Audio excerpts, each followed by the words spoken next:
ब्रह्मदक्षाश्वि देवेश भरद्वाज पुनर्वसु हुताशवेश चरक प्रभृतिभ्यो नमो नमः। नमस्ते। ये आज के होली का उत्सव जो सारे भारतवर्ष में मनाया जाता है, इस पावन अवसर पर जिस उत्सव में हम हमारे मन की और इस सृष्टि के सभी जो विकृत घटक है, सभी जो नष्ट करने योग्य ऐसे घटक है, उनको जलाते हैं। ये होलिका माता जो होती है, वो इन सभी बुरी घटकों को, बुरी चीजों को उसके साथ नष्ट कर देती है। ये ऐसा एक त्योहार हमारे वैदिक संस्कृति से चलता आ रहा है। इस पावन अवसर पर सुबह आज हमारा जो ग्रुप है, इस ग्रुप में जो वैद्य शुभम शर्मा जी के प्रयास से शुरू हुआ है, इस ग्रुप में जो चर्चा शुरू हुई थी, इस चर्चा के उत्तर देते समय मेरी आवाज आ रही है ना आपको सबको? Yes sir. हाँ, तो यस सर। मैंने उनको कहा कि इन सभी प्रश्नों का पूरा टाइप करना मुझे पॉसिबल नहीं है, तो आप एक चर्चा सत्र रखिए ताकि जिसके भी जितने सारे प्रश्न होंगे उसके उत्तर मेरे अल्पमति से मैं देने का प्रयास करूंगा। शुरुआत में मैं पहले कुछ कहना चाहता हूं कि जो प्रश्न ग्रुप में आए थे उसका मैं थोड़ा सा मेरे पद्धति से मैं कुछ उसके बारे में बताना चाहूंगा। शायद मेरे विचारों में, शायद मेरे अध्ययन में, या शायद मेरे चिंतन में कुछ कमी रह गई होगी, तो अगर ऐसा होगा तो आप कृपया उसकी पूर्ति कीजिए। प्रश्न ऐसा था कि स्थानिक दोष और प्रकोपित दोष, इसमें प्रथमतः स्थानिक दोषों की चिकित्सा करनी चाहिए और फिर प्रकोपित दोषों की चिकित्सा करनी चाहिए, ऐसा एक मंतव्य आ गया। तो मैंने उनको सिर्फ पूछा कि ऐसा स्थानिक दोष और प्रकोपित दोषों का उल्लेख कहाँ है। तो उन्होंने दो संदर्भ मुझे दिए जो मुझे अपेक्षित थे। संदर्भ है उसके, नहीं है ऐसा नहीं है, पर क्या वो संदर्भ सार्वत्रिक है? एक संदर्भ स्वेदन अध्याय में है जो उन्होंने ग्रुप में भी शेयर किया था। दूसरा संदर्भ अष्टांग हृदय का है, स्थानिनम प्रतिकृत्य चिकित्सा जिसको कहते हैं उसका संदर्भ है, और तीसरा गुल्म चिकित्सा अध्याय में एक संदर्भ है। तो गुल्म का संदर्भ उनको पता नहीं होगा शायद, पर मैं बाद में बताऊंगा। तो क्या ग्रंथकारों की ये कल्पना है कि दोष स्थानिक भी होते हैं और दोष प्रकोपित भी होते हैं? तो इन सारे दोषों का जो विचार है उसके ऊपर थोड़ा सा विचार हमें करना चाहिए, और वो विचार हमें क्या लगता है या मेरी परंपरा को, क्या मेरी अमुक परंपरा है, तमुक परंपरा है, हमारे परंपरा में ऐसा है, ये नहीं चाहिए। चरक क्या कहते हैं, सुश्रुत क्या कहते हैं, वाग्भट क्या कहते हैं, इसको महत्व है। और हम इसके आगे नहीं जा सकते। चिंतन कर सकते हैं पर बिना संदर्भ के चिंतन, ये जैसे हाथों के ऊपर जैसे कभी बाल उग नहीं सकते, उसी प्रकार बिना संदर्भ के चिंतन ये व्यर्थ है। क्योंकि हमें लगता है कि चरक में और रिसर्च होना चाहिए। जिन लोगों को ऐसा लगता है कि हमारे संहिताओं में आधुनिक रिसर्च होना चाहिए, वो गलत रास्ते पे है। हमारी आज की जितनी सोच है उससे 1000-2000 कदम आगे हमारे ग्रंथकार है। जो हम सोचते हैं वो उन्होंने पहले ही सोच के रखकर उसके रिजल्ट्स उन्होंने बता के रखे हैं। ये मैं बहुत संदर्भ के साथ आपको और बहुत जिम्मेदारी के साथ आपको यह कह रहा हूं कि कृपया ग्रंथकारों को कम मत समझिए। ये बहुत आगे है हमारे। हम अभी, हमारी सोच ये आधुनिक विज्ञान से दुष्ट हो चुकी है हमारी, और हम बहुत प्राथमिक स्तर पर है। ग्रंथकारों को समझना है तो नित्य ग्रंथों का पठन करना चाहिए। जैसे मैं हमेशा कहता हूं कि मुझे धर्माधिकारी सर जी ने एक नियम दिया है, मेरे गुरुजी ने नियम दिया है कि अगर अध्ययन नहीं किया तो भोजन नहीं करना चाहिए। इसलिए मैं रोज एक पेज का हुआ, एक पेज, सिर्फ एक पेज चरक या सुश्रुत या वाग्भट का रोज पढ़ता हूं, और उसी के बाद में मैं भोजन ग्रहण करता हूं। और इस समय दिन में कभी भी हो सकता है, ऐसा थोड़ी है कि सुबह उठ के पढ़ना चाहिए। जैसे हमारी हमारी जिस ऐसी पद्धति होती है अध्ययन की, हर एक की अपनी अपनी पद्धति होती है। उस पद्धति के अनुसार रोज कम से कम 1 पेज चरक का, और वो भी भाषांतर नहीं, मूल मूल चरक, मूल सुश्रुत, मूल वाग्भट, ये जरूर पढ़ना चाहिए। उसके बगैर भोजन नहीं करना चाहिए। अगर ये नियम आप रखोगे तो 6 महीने में मुझे रिजल्ट बताओ कि आपकी कितनी प्रगति हुई है। ग्रंथकार जो कहते हैं, ग्रंथकारों की अगर हमें सोच समझनी है तो हमें मूल ग्रंथ बार बार पढ़ने चाहिए। एक बार पढ़ने से नहीं होगा, बार बार पढ़ने चाहिए। अब मुझे मेरी प्रैक्टिस, मेरा ही उदाहरण मैं देता हूँ। मेरी प्रैक्टिस शुरू होकर अभी 15 साल हो गए हैं, फिर भी मैं रोज अध्ययन करता हूँ। धर्माधिकारी सर अब 75 ईयर के हैं, फिर भी रोज पढ़ते हैं। वैद्य दिलीप गाडगिल सर जो पुणे में प्रैक्टिस करते हैं, या अबाउ 60 है, वो भी रोज अध्ययन करते हैं। आप जितने सारे वैद्यों के नाम लो जिनकी अच्छी प्रैक्टिस है, वो रोज संहिता अध्ययन करते हैं। आपको भी शायद कई लोगों के नाम ऐसे पता हो। तो आप ये ध्यान में रखिए कि जब तक सांसें चलती रहेंगी हमारी, तब तक हमें अध्ययन करना है। वैद्यों को कभी भी आराम नहीं कर सकते हम। आज सारी दुनिया रुक गई है, पर डॉक्टर और वैद्य काम कर रहे हैं।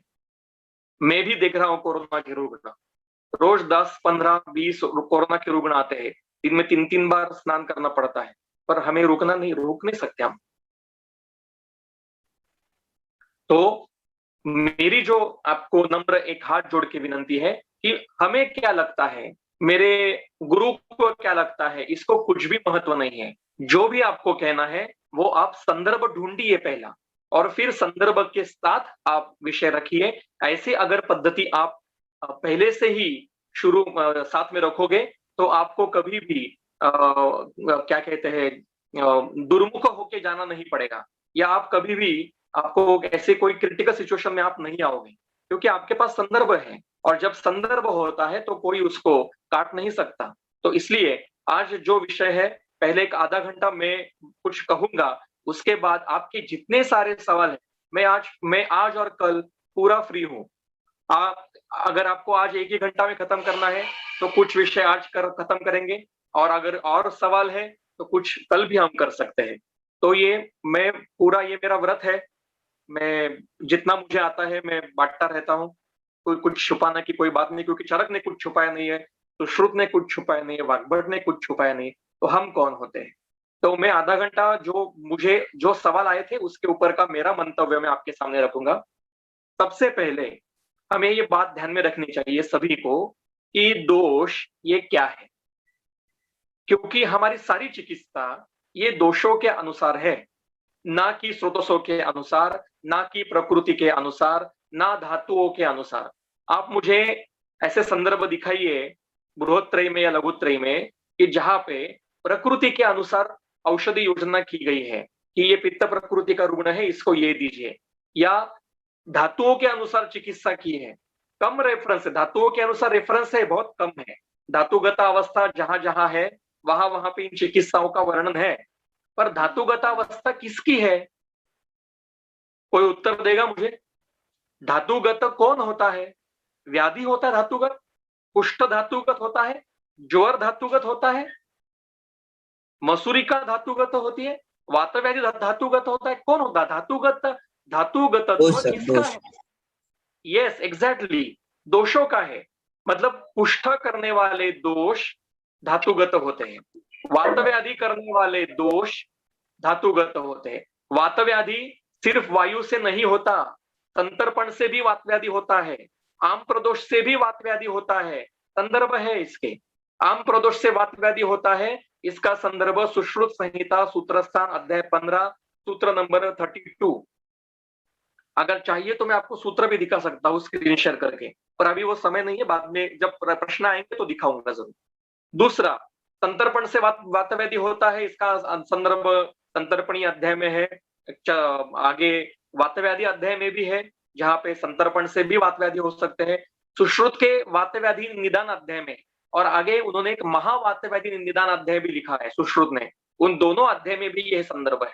तो केवल शुद्ध वातज भी व्याधि होता है और आवरण से भी वातव्याधि होता है। तो इस प्रकार से एक वातव्याधि करने वाले जो दोष है वो धातुगत होते हैं, तब उनकी दो धातुओं के अनुसार चिकित्सा बताइए। किंतु हमारी सारी चिकित्सा का जो बेसिक है वो दोषों के अनुसार है। और दोष ये इमेजिनरी नहीं है। कई लोग ऐसा कहते हैं कि दोष आर इमेजिनरी, ये एक फिजियोलॉजिकल कंटेंट है वगैरह वगैरह वगैरह। आप मेरी एक आपको सबसे विनती है कि आप आपके जो प्रश्न है आप डायरेक्ट पूछिए, मुझे टाइप मत करिए, मुझे पढ़ने के लिए नहीं प्राइम मिलेगा। मेरा मंतव्य पूरा होने के बाद आपके मन में जो जो प्रश्न आएंगे वो बिना किसी हिचकिचाहट के, यहाँ पे कोई परीक्षा नहीं है, कोई आपको कोई टोकेगा नहीं कि यार कितना ये क्या सवाल पूछा है। आप कोई भी सवाल पूछ सकते हो, जितना मुझे उत्तर देने का मैं दे सकता हूँ उतना मैं प्रयास जरूर करूंगा मेरी बुद्धि से।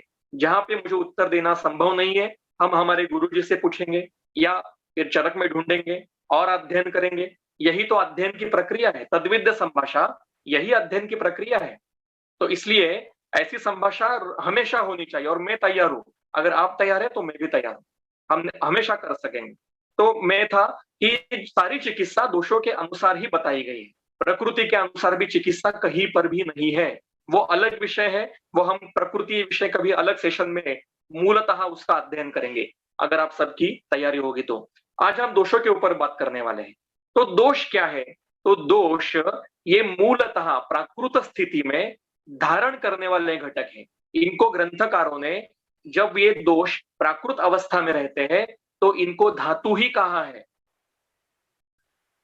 विकारो धातु वैषम्यम नाम का सूत्र चरक संहिता के सूत्र स्थान के 9वें अध्याय में 4 नंबर का सूत्र है, विकारो धातु वैषम्यम।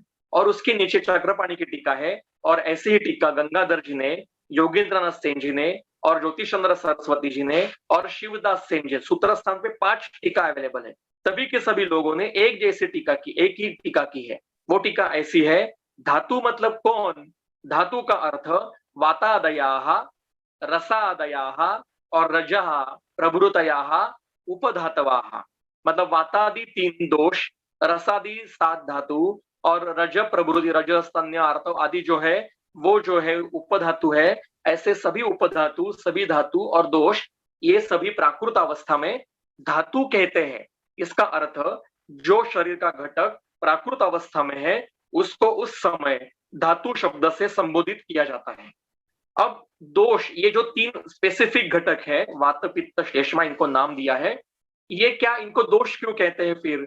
तो जब भी कोई निज या आगंतु हेतु शरीर में प्रविष्ट होता है या शरीर पे उसकी एक्शन होती है तो पहले ये विकृत होते हैं। सबसे पहले विकृत होने वाले ये घटक है और ये बाकी लोगों को विकृत करते हैं। इसलिए इनको दूषयंती इति दोषाः ऐसा कहा है। ये दोषों की व्याख्या नहीं है, ये उसकी निरुक्ति है। देयर इज डिफरेंस बिटवीन व्याख्या एंड निरुक्ति। तो निरुक्ति मतलब दोषों की, ये पदशः उसकी उसका विवरण किया है। दूषयंती इति दोषाः, कि जो दुष्ट होते हैं हेतुओं से, प्रथमतः दुष्टत्व ये दोषों के तरफ है और दूसरों को दुष्ट करने का कर्तृत्व भी दोषों की ही तरफ है।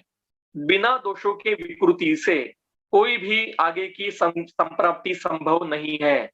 बिना दोषों के दुष्टि के एक भी व्याधि उत्पन्न नहीं होता है।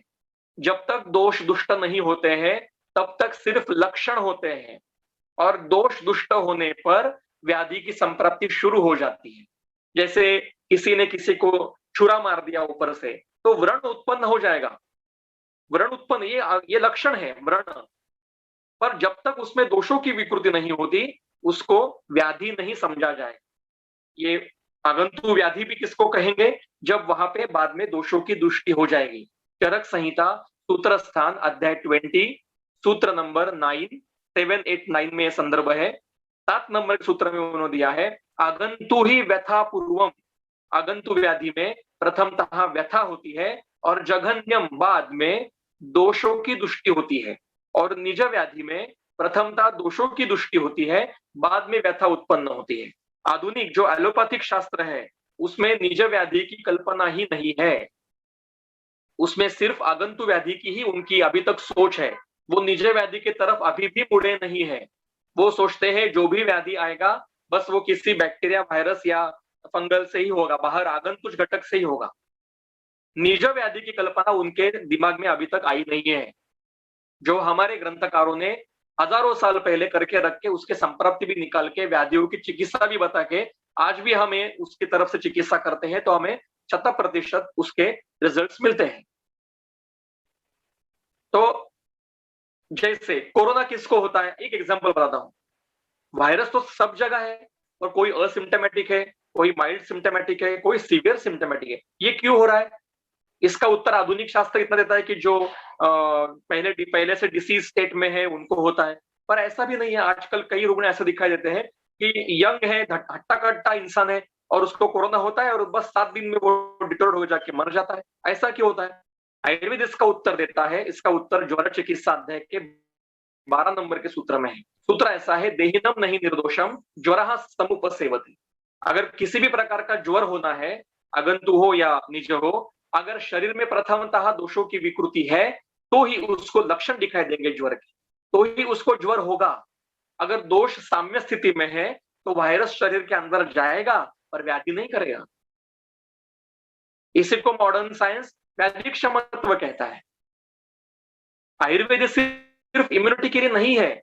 मैं बहुत थोड़ा सा कटु वाक्य बोलूंगा कि हमारा मंत्रालय भी आज आयुर्वेद सिर्फ इम्यूनिटी के लिए लिखे बैठा है। नहीं यार, ये तो एक साइंस है, ये मेडिसिनल साइंस है। क्या आप सिर्फ इम्यूनिटी इम्यूनिटी लेके बैठे हो? चिकित्सा पद्धति है, चिकित्सा करो रुग्ण की। तो आप आयुर्वेद को चिकित्सा पद्धति मानते नहीं है क्या? ये सिर्फ इम्यूनिटी के लिए है? नहीं। और चिकित्सा करनी है तो दोषों की करनी है। महासुदर्शन घनवटी सभी के लिए। ऐसी आयुर्वेदिक चिकित्सा नहीं है च्यवनप्राश 1 चम्मच भारतवर्ष में सभी व्यक्तियों के लिए, ऐसी आयुर्वेद चिकित्सा नहीं है। आने वाला हर कोरोना का रुग्ण उसके दोषों के हेतुओं को देखो, उसके दोषों का परीक्षण करो। किसी में दोष अलग अलग प्रकार के होंगे, पुरुषम वीक्षम, फिर उसकी योजना करो क्या द्रव्य देने हैं, उसके हेतु बंद करो। मैं आज जितने कोरोना के रुग्ण मैंने देखे हैं, कई रुग्ण संतर्पणजन्य है, आज भी दूध पी रहे हैं, कोरोना होने के बाद भी दूध पीते हैं, दधी सेवन करते हैं, उसके बाद में वो क्या मूंगफली खाते हैं, ये सब चलता रहता है, आइसक्रीम खाते हैं, असिम्प्टोमेटिक है या कोरोना होने से पहले ये किया है और बाद में कोरोना हुआ है, तो उनके हेतु देखने चाहिए नहीं देखने चाहिए? हेतु देखने चाहिए। हेतु बंद करने के बाद फिर उसके दोषों के लक्षण देखने चाहिए। कोरोना बाजू रख दो, कुछ काल के लिए। अब मेरे पास में एक रुग्ण है जिसको सिर्फ अतिसार लक्षण है, बाकी कुछ भी नहीं, खांसी नहीं है, ज्वर नहीं है, सिरदर्द नहीं है, प्रतिष्ठाय नहीं है, कंठे कंडू कुछ नहीं है, सिर्फ अतिसार है, द्रवमल प्रवृत्ति है और हेतु बाहर का कुछ खाना खाया था उसके बाद हो रहा है। और ट्रीटमेंट जब किसी से भी ठीक नहीं हो रहा तो टेस्ट की तब पॉजिटिव आया है कोरोना का। अब उसको क्या हम महासुदर्शन घनवटी देंगे? उसको क्या हम च्यवनप्राश खिलाएंगे? नहीं, उसकी चिकित्सा अतिसार की चिकित्सा, अतिसार करने वाले दोषों की चिकित्सा करनी है। कोरोना की चिकित्सा हमें कोरोना को ट्रीट नहीं करना है, कोरोना से जो दोष दुष्ट हुए हैं उनकी चिकित्सा करनी है। ये कोई बता ही नहीं रहा, कोई बोल ही नहीं रहा इसके ऊपर। बस कोरोना के लिए ये द्रव्य है, शुंठी ले लो, मरीच ले लो या च्यवनप्राश ले लो, गार्गल्स करो, ये अरे ये बात की बातें है। पहले दोषों का परीक्षण करोगे या नहीं करोगे? दोषों का परीक्षण करने के बाद में पित्तानुबंधी होगा तो उसको चिकित्सा अलग करनी पड़ेगी। श्लेष्मा का अनुबंध होगा तो द्रव्य अलग देने पड़ेंगे। वायु का अनुबंध होगा तो चिकित्सा अलग करनी पड़ेगी। मेरे पास जितने पित्तानुबंध के रुग्ण आते हैं उनमें सिर्फ रक्त मोक्षण से पेशेंट के सारे सिम्टम्स कम हो जाते हैं। मैं टेस्ट निगेटिव आता है ऐसा नहीं कह रहा हूं, वो तो आधुनिक चीजें हैं। हम आयुर्वेद की दृष्टि से कब देखेंगे किसी भी चीज को? क्यों हर बार मॉडर्न का चश्मा लगाकर आयुर्वेद पढ़ना है हमें? क्यों? क्या हम आयुर्वेद की पद्धति से देख नहीं सकते? क्या हम हमारा रुग्ण आयुर्वेद की पद्धति से ठीक नहीं कर सकते? क्यों हर बार हमें थायराइड पे क्या देना है, डायबिटीज पे क्या देते हो, ये क्यों सवाल दिमाग में आते हैं हमारे? जब ये ग्रुप स्थापन हुआ था तो मैंने भी कहा था कि ऐसे सवाल मुझे मत पूछो कि मेरे माँ को डायबिटीज से मैं क्या दवाई दूं। यह आयुर्वेद नहीं है। एलोपैथी में अगर होगा तो मुझे पता नहीं, मैं उसका तज्ञ नहीं हूं। मैं आयुर्वेद जानता हूं, जितना जानता हूं उसी प्रकार से ट्रीटमेंट करता हूं। कोई भी रुग्ण जब फाइल लेके आता है, मैं फाइल बाजू रख देता हूं, फाइल बाद में देखो, पहले रुग्ण का परीक्षण करो, उसके लक्षण लिख के डालो, उसके हेतु निकालो, फिर देखो फाइल। इतना करने पर फाइल में कुछ नहीं मिलता हमें, वो पहले सब हो चुका होता है। चिकित्सा दोषों की करनी है हमें। तो दोष क्या है? दोष ये मूलतः धातु है, शरीर के सबसे बेसिक घटक है ये, इन्हीं के कारण शरीर बनता है। सुश्रुत संहिता सूत्र स्थान अध्याय 21, अध्याय का नाम है वर्ण प्रश्नीय, और वर्णन सभी दोषों का है। अब बाद में निकल के देखिए, दुर्दैव की बात यह है कि सुश्रुत कोई पढ़ता ही नहीं है, और सुश्रुत पढ़ने बैठेंगे तो शारीर स्थान पढ़ते हैं सिर्फ, सूत्र स्थान कोई पढ़ेगा नहीं। उसमें से 21 अध्याय तक कौन जाएगा? ये बहुत महत्व के अध्याय है। आपको अगर अध्ययन करना है तो सुश्रुत के सारे काय चिकित्सा के अध्याय पढ़ो। शल्य के अध्याय बाद में पढ़ सकते हैं, काय चिकित्सा के जो बेसिक अध्याय है वो तो पढ़ने चाहिए कि नहीं पढ़ने चाहिए? 15वां अध्याय, 17वां अध्याय, 20वां अध्याय, 21वां अध्याय कब पढ़ेंगे? 24 चैप्टर, 34 चैप्टर, ये पढ़ने चाहिए। तो उस अध्याय में पहला ही सूत्र है, वात पित्त श्लेष्मणः एव देह संभव हेतवा। दोष यही देह के संभव के, देह की निर्मिति के हेतु है। दोषों से ही देह बनता है। ये प्रश्न, ये सवाल प्रश्न आने के बाद आगे नीचे डल्ला ने टीका लिखी है कि व्रण शब्देन दोषा उच्चन्ते। सुश्रुत में व्रण का अर्थ गुण नहीं है, व्रण का अर्थ दोष है। टीका पढ़िए आप, 21वां अध्याय। मैं आपको स्क्रीन शेयर करके दिखाता हूं, शायद आपको उसके बाद में मेरे, आपको कहां पे शेयर कैसे कर सकते हैं हम, स्क्रीन शेयर कहां कर सकते हैं? हाँ सर बीच आप में केवल श्लोक बोल दीजिए कौन सा नंबर है, वो काफी है मेरे ख्याल। पहला ही श्लोक है। क्या मेरी स्क्रीन दिखाई दे रही है आपको? जी नहीं सर, सर एक्चुअली एक ग्रीन नहीं, बटन है नीचे। मुझे होस्ट कीजिए, होस्ट कीजिए, मुझे होस्ट कीजिए। होस्ट यहाँ पे सर आयुपेडिया नाम से कोई है, कर दिया यस सर यस, आप? आ गया। Okay, thank you.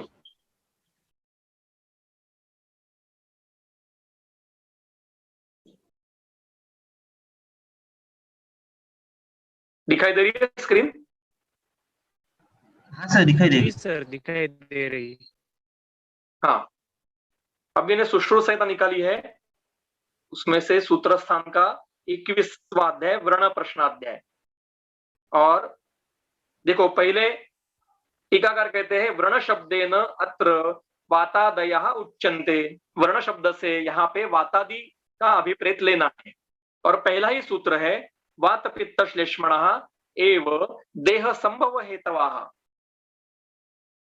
अब ये टीका जो नीचे की है वो बहुत महत्व की है। दूसरे लाइन से टीका पढ़िए, देह संभव हेतवाः इति देह उत्पत्ति हेतवाः। देह की उत्पत्ति के हेतु ही दोष है। अब डल्लन की टीका करने की पद्धति देखो, खुद ही प्रश्न पूछते हैं और खुद ही उत्तर भी देते हैं, क्योंकि ये प्रश्न शायद हमारे मन में भी कभी कभी आएगा ये सुनने के बाद। वो कहते हैं ननु शुक्र शोणिते देहोत्पत्ति हेतु। अरे ऐसा ननु मतलब ऐसा कैसे? हमें तो आज तक पढ़ाया गया कि देह की उत्पत्ति करने के लिए शुक्र और शोणित ये दो हेतु है। पिता का शुक्र और माता के शोणित के संयोग से नवीन देह की उत्पत्ति होती है। अब आप कहते हो कि दोष ये देह के संभव हेतु है, ये कैसे? तो आगे वो कहते हैं तत्कथम वातादयोः देह संभव हेतवा कथ्यन्ते। ये प्रश्न पूछा उन्होंने खुद को ही, और आगे खुद ही उत्तर दे रहे हैं उच्चन्ते। इसका उत्तर बताते हैं, वो आगे का वाक्य बहुत महत्व का है। अविकृता वातादयाः शुक्र अर्थवादी सहकारितया देह जनका अभिप्रेता इति अर्थः।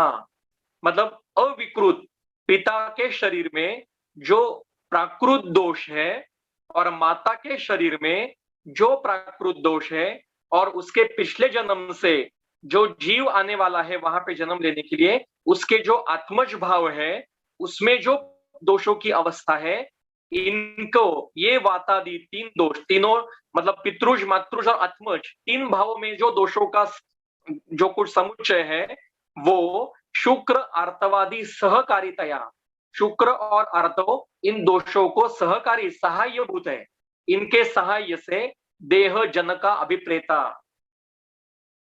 ये देह जनन करने कौन करता है? अविकृता वातादया देह जनका, और उनके वहन के लिए शुक्र और आर्तव सहकार वो साधन है उनके। अब जब ये वाक्य प्राकृत वाक्य है कि अविकृता वातादया देह जनका अभिप्रेता, मतलब प्राकृत दोष होंगे तो प्राकृत देह निर्माण होगा। अब इस वाक्य को तंत्रयुक्ति लगाएंगे विपर्यय, और वाक्य होगा विकृता वातादया विकृता देह जनका अभिप्रेता, मतलब जन्मजात व्याधियों की जो संप्राप्ति है वो यहीं पे है, मूल संप्राप्ति यहां है। इसका ही विस्तार चरक संहिता के शारीर स्थान के चौथे और पांचवे, 3 और 4, तीसरे और चौथे अध्याय में वर्णन किया है। बाद में आप देख लीजिए, जन्मजात व्याधियों की संप्राप्ति चरक शारीर स्थान चौथे अध्याय में है। तो जन्मजात व्याधि अगर नहीं चाहिए, जो अपत्य उत्पन्न होने वाला है, मतलब जिसको अपत्य चाहिए, उस माता पिता को अगर प्राकृत अपत्य चाहिए तो पहले उन माता पिता के शरीरस्थ दोषों को प्राकृत कर लेना चाहिए। इसलिए हमें गर्भाधान से पहले शोधन चिकित्सा कही है, कम से कम 1 मास तक एक ब्रह्मचर्य पालन और माता को विशिष्ट आहार और पिता को विशिष्ट आहार, ये बताया है हमारे संहिताओं में बताया है। और उसके बाद आप फिर गर्भाधान करिए और फिर अच्छा गर्भ फिर रह जाएगा। फिर आगे के रसज, सत्वज, सात्म्यज भाव आगे कार्य करने वाले, पर मूलतः 3 भाव जो है गर्भज भावों में से मातृज, पितृज और आत्मज। अब आत्मज भावों में तो हम कुछ कर नहीं सकते, वो हमारे हाथ में नहीं है, पर मातृज और पितृज भाव तो हम शुद्ध करके रख सकते हैं। तो वो चिकित्सा ग्रंथकारों ने दी है। इसलिए दोषों का विचार इतने सूक्ष्मता में, ये डायरेक्ट क्यों बता रहा हूं, दोषों का विचार इतना सूक्ष्म है कि अगले आने वाली पीढ़ी में भी हमें उसका रूपांतरण दिखाई देता है। अभी समझो कोई एक व्यक्ति पिता होने वाला है, तो उसके शरीर में जो दोष है उसकी अभिव्यक्ति उसके अपत्य में भी आएगी। और इतना ही नहीं, चरक ने तो और आगे बताया है कि 3rd जनरेशन उसमें भी विकृति जाती है, 2nd जनरेशन कैरियर रहता है, ये वर्णन चरक में है। वाजीकरण की व्याख्या क्या की है? अपत्य संतान रहा। क्यों दो क्यों अपत्य भी और संतान, ऐसा क्यों बताया है? मतलब हमें ऐसा अपत्य चाहिए कि जो आगे संतान उत्पत्ति कर पाएगा। क्लैब्य अपत्य ये वाजीकरण का हेतु ही नहीं है। अपत्य भी ऐसा निर्माण करना है जो आगे संतान परंपरा जारी रखेगा आगे, ये हमारा उद्देश्य है वाजीकरण का। तो आप ग्रंथकारों को समझिए कि ग्रंथकारों को क्या कहना है। तो दोष ये सबसे मूल घटक है। अब देखिए चरक में दोषों की व्याख्या हमें ग्रंथों में कहीं नहीं मिलती, इसलिए हमें सारे यहां वहां से उसके संदर्भ निकालने पड़ते हैं। तो महारोगाध्याय में सूत्र स्थान का ये 9 नंबर का सूत्र है कि सर्व शरीर चराहा वात पित्त श्लेष्मणः सर्वस्मिन् शरीरे कुपिता कुपिता शुभा शुभानि कुर्वन्ति। इसका अर्थ ऐसा है कि वात पित्त श्लेष्मा ये संपूर्ण शरीर में कुपित अवस्था में अशुभ कर्म करता है और अकुपित मतलब प्राकृत अवस्था में शुभ कर्म करता है। इसको एक उन्होंने विशेषण दिया है, सर्व शरीर चराहा। इसका अर्थ दोष कहीं पर भी एक जगह पे रुकते नहीं है, चाहे वो कुपित हो या अकुपित। जब वो किसी स्रोतस में या किसी अवयव में या किसी मार्ग में रुकेंगे, उनका संग होगा, तो व्याधि की उत्पत्ति होती है। यत्र संगः ख वैगुण्यात् तत्र व्याधि उपजायते। इसका उल्टा अर्थ क्या है कि अगर संग नहीं होगा तो व्याधि नहीं निर्माण होगा। कुपित दोष संचारी रहते हैं, कुपित दोष भी संचारी रहते हैं जब तक उनका स्थान संश्रय नहीं होता, व्याधि उत्पन्न नहीं होता। वो अपने कुपित के लक्षण दिखाई देंगे, वृद्धि के लक्षण दिखाई देंगे, विकृति के लक्षण दिखाई देंगे, क्षयत्व क्षय के लक्षण दिखाएंगे, पर व्याधि नहीं करेंगे। जैसे ऋतुकालीन क्षय प्रकोप प्रशम होता है, दिनकालीन क्षय प्रकोप प्रशम होता है, पर हमें व्याधि आज अभी वसंत ऋतु चल रहा है, क्या हम सबको कफ के विकार हो गए? नहीं हुए। हमें लक्षण छुटपुट दिखाई देंगे, कभी न कभी ऋतु में 1-2 दिन। व्याधि श्लेष्मा के नानात्मक व्याधियों से व्याधि नहीं होगा कुछ हमें, पर हाँ, अगर अति मात्रा में श्लेष्मा प्रकोपक हेतु से अगर श्लेष्मा बढ़ेगा और कहीं पे जाके वो स्थान संश्रय करेगा, उसका अवरोध हो जाएगा, तो जहां पे वो अवरोध होगा उस स्रोतस का व्याधि निर्माण हो जाएगा। उस स्रोतस के अनुसार, उस अवयव के अनुसार श्लेष्मा का व्याधि वसंत ऋतु में उत्पन्न हो सकता है। पर ऐसा भी नियम नहीं है कि सिर्फ वसंत में ही कफ के व्याधि उत्पन्न हो सकते हैं। अगर ऐसा होता कि समझो जैसे वर्षा ऋतु में ही वात के व्याधि होते हैं, क्या आप सभी चिकित्सक है, चिकित्सा देखते हैं, पेशेंट देखते हैं, क्या पक्षाघात के रुग्ण सिर्फ वर्षा ऋतु में आते हैं? ग्रीष्म ऋतु में किसी को पक्षाघात नहीं बैठता? कितने लोगों को बैठता है? कितने लोग देखे हैं? वसंत ऋतु में साल में कभी भी पक्षाघात बैठ सकता है। तो अगर हेतु इतने बड़े हैं कि दोष विकृत होके कहीं पे स्थान संश्रय कर रहा है स्रोतो वैगुण्य से, तो व्याधि कभी भी उत्पन्न हो सकता है। पर ऋतुकालीन क्षय प्रकोप प्रशम में स्थान संश्रय न होने से सभी को व्याधि नहीं होती। अगर ऐसा होता तो वसंत में सभी के सभी मानवों को श्लेष्मा के विकार हो जाते हैं, फिर वो ग्रीष्म में अचानक ठीक हो जाते हैं, फिर वर्षा ऋतु में वात व्याधि हो जाते हैं, फिर शरद में वात व्याधि ठीक होकर पित्त के व्याधि उत्पन्न हो जाते हैं, और हेमंत में पित्त विकार नष्ट हो जाते हैं। ऐसा होता तो चिकित्सा करने की जरूरत ही नहीं थी। कोई भी दोषों का व्याधि हेतुओं के बल के अनुसार वर्ष भर में कभी भी किसी को भी उत्पन्न हो सकता है। जो हेतु सेवन करेगा उसके शरीर में दोष विकृत होके अगर कहां पे भी जहां पे स्थान संश्रय करेंगे उस स्थान के अनुसार व्याधि निर्माण होगा। यहाँ पे नीचे इतने वास्तविक विकार आपको दिखाई दे रहे हैं। नख भेद बताया है, उरुसात बताया है, शेफत स्तंभ बताया है, वक्षोपरोध, जहां पे ख वैगुण्य है वहां पे वायु जाके बैठेगा और रात व्याधि। तो स्थानिक दोष और प्रकोपित दोष ऐसे दोषों के भेद नहीं है। दोष सर्व शरीर चर है। हमारे शरीर में ऐसी एक भी जगह नहीं है कि जहां पे 3 दोष नहीं है। पक्वाशय में वातवायु ये ज्यादा है, व्यपदेशस्तु भूयसा, इसका अर्थ श्लेष्मा और पित्त नहीं है, ऐसा नहीं है।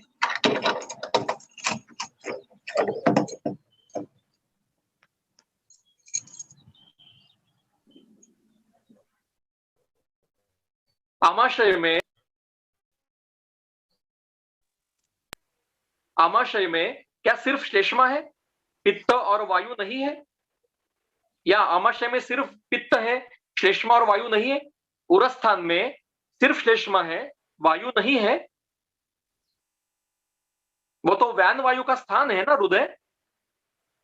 उरस्थान में उरस्थानम उदानस्य नासा नाभि गलाश्चरेत, ऐसा भी सूत्र है। तो क्या उरस्थान सिर्फ श्लेष्मा का है?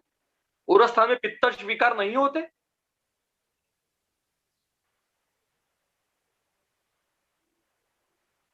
ये थोड़ा सा हमारा कंफ्यूजन हो रहा है कि पक्वाशय सिर्फ वायु का स्थान है। नहीं नहीं, तीनों ही दोष शरीर के यश्च यावत स्थान में है। और देखिए कैसी सृष्टि है ये, भगवान की लीला बोलो, क्या किसी का भी भगवान बोलो, अल्लाह बोलो, किसी ने जिसने बनाया है, देखो 3 दोष, एक शीत है, एक उष्ण है, एक अनुष्ण शीत है, 2 स्निग्ध है, एक रुक्ष है, एक लघु है, 2 गुरु है। मतलब इनके गुणों परस्पर विपरीत गुण के होते हुए भी ये शरीर में एक साथ रह के अपना अपना प्राकृत कर्म करते हैं, एक दूसरे को काटते नहीं रहते। वो श्लेष्मा बढ़ गया मतलब वायु क्षीण होता है, ऐसा नहीं है। वायु वृद्ध हो गया मतलब श्लेष्मा क्षीण हो गया, ऐसा नहीं है। हेतु के कारण हेतु के समान गुण के दोष के गुणों की वृद्धि होती है और हेतु के गुणों के विपरीत गुण के दोषों का उन गुणों का क्षय होता है। कभी कभी हमें पित्त के व्याधि आते हैं, हम पेशेंट कहता है कि मैं तीखा नहीं खाता, मैं खट्टा नहीं खाता, मैं कुछ भी बाहर का उष्ण पदार्थ नहीं खाता, फिर भी मुझे एसिडिटी होती है। ऐसे पेशेंट के द्रव गुण का इतिहास चेक करिए, द्रव गुण के हेतु देखिए, क्योंकि द्रव ये गुण सिर्फ प्राकृत अवस्था में सिर्फ पित्त का है, श्लेष्मा का नहीं है। श्लेष्मा को जब द्रव गुण आता है तो उसको प्रमेय कहते हैं, बहुद्रव श्लेष्मा। अब द्रव गुण के हेतु बंद करो, अत्यंबुपान बंद करो, आते जाते समय चाय पीना, जूस पीना, मिल्कशेक पीना बंद करो, अम्ल पित्त तुरंत बंद हो जाता है, तुरंत बंद हो जाता है। तो द्रव गुण के हेतु देखने पड़ते हैं अम्ल पित्त जो नानात्मज विकारों में, क्योंकि वो पित्त का गुण है। पित्तम सस्ने तीक्ष्णोष्णम लघु विश्रम सरम द्रवम। तो दोष ही व्याधि करने वाले हैं, क्योंकि इसलिए वाग्भट सूत्र स्थान के 12वें अध्याय में कहते हैं दोषाः एव ही सर्वेषां व्याधिनाम इक कारणम। दोष ही सभी व्याधियों के, चाहे वो निज हो, आगंतु हो, जन्मजात हो, जेनेटिकल हो, कुलज हो, हेरिडिटरी हो, औपसर्गिक हो, कोई भी हो व्याधि, वो दोषों के विकृति के बगैर हो नहीं सकते। व्याधि की अवस्था है, इसका अर्थ दोषों की विकृति है। हमें सिर्फ कौन से दोष की विकृति है और दोषों के कौन से गुण की विकृति है ये चेक करना है। और फिर वृद्धि है या क्षय है, हमारे एक जहन में आता है, क्योंकि ये क्यों आया, प्रकोपित दोष स्थानीय दोषों का विचार क्यों आया, मैं आपको बताता हूं। हमें प्रकोप का अर्थ समझाया जाता है कि अपना स्थान छोड़ के अन्य स्थान में जाना मतलब प्रकोप। ये व्याख्या सरासर गलत है। ये प्रकोप की व्याख्या ग्रंथकारों की नहीं है। कोप की व्याख्या वाग्भट ने दी है, कोपस्तु उन्मार्गगामिता। और नीचे टीकाकार ने टीका की है, स्वस्थानम त्यक्त्वा दोषस्य पुनः मार्गांतरगमनम।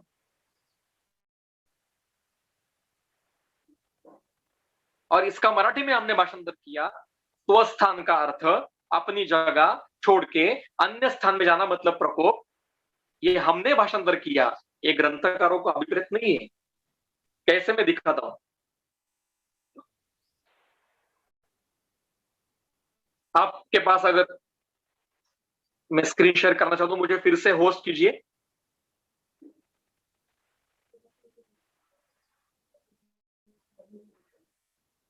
I want to share my screen. Done, sir. Okay, thank you.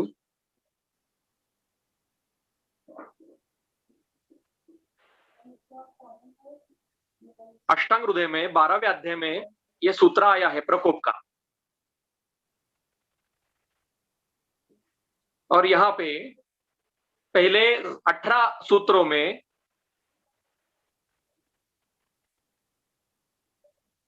सभी दोषों के स्थान और प्राकृत कर्म बताए। अब ये 18 नंबर के श्लोक में पहला प्रकरण खत्म होता है इस अध्याय का। इति प्रायेण दोषाणाम स्थानानि अविकृतात्मनाम व्यापिनाम अपि जानीयात कर्माणि च पृथक पृथक।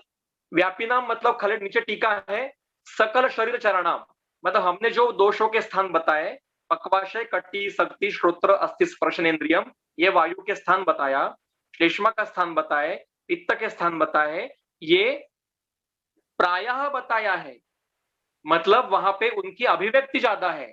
वैसे दोष कैसे है, व्यापी नाम अपी, सकल शरीर चर है वो, पर हमने उनके ज्यादा जहां पे वो अतिशय बाहुल्य से कार्य करते हैं ऐसे स्थान बताए। अब वो प्रकरण खत्म हो गया यहाँ पे, इसलिए हिमाद्री टीकाकार कहते हैं, देखिए नीचे, प्रकरणार्थम उपसंहरति, एक प्रकरण यहाँ पे खत्म हुआ, अब आगे दूसरा प्रकरण शुरू होता है। ये सूत्र ध्यान से पढ़िए।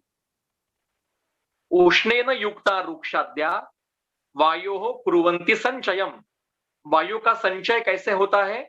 जब रुक्षादि गुणों को उष्ण गुण का साहचर्य मिलता है, हेतु जब ऐसे होते हैं कि जो रुक्षादि और उष्ण गुण के हैं, तब वायु का चय होता है। शीतेन कोपम, जब रुक्षादि गुणों के साथ शीत गुण होता है तो वायु का कोप होता है, और स्निग्धादि गुणों के साथ उष्ण गुण होता है तो उसका शम होता है। इसका अर्थ वायु का संचय, प्रकोप और प्रशम ये जगह के अनुसार नहीं है, ये गुणों के अनुसार है। ठीक है, अब आगे यही सूत्र पित्त का भी है।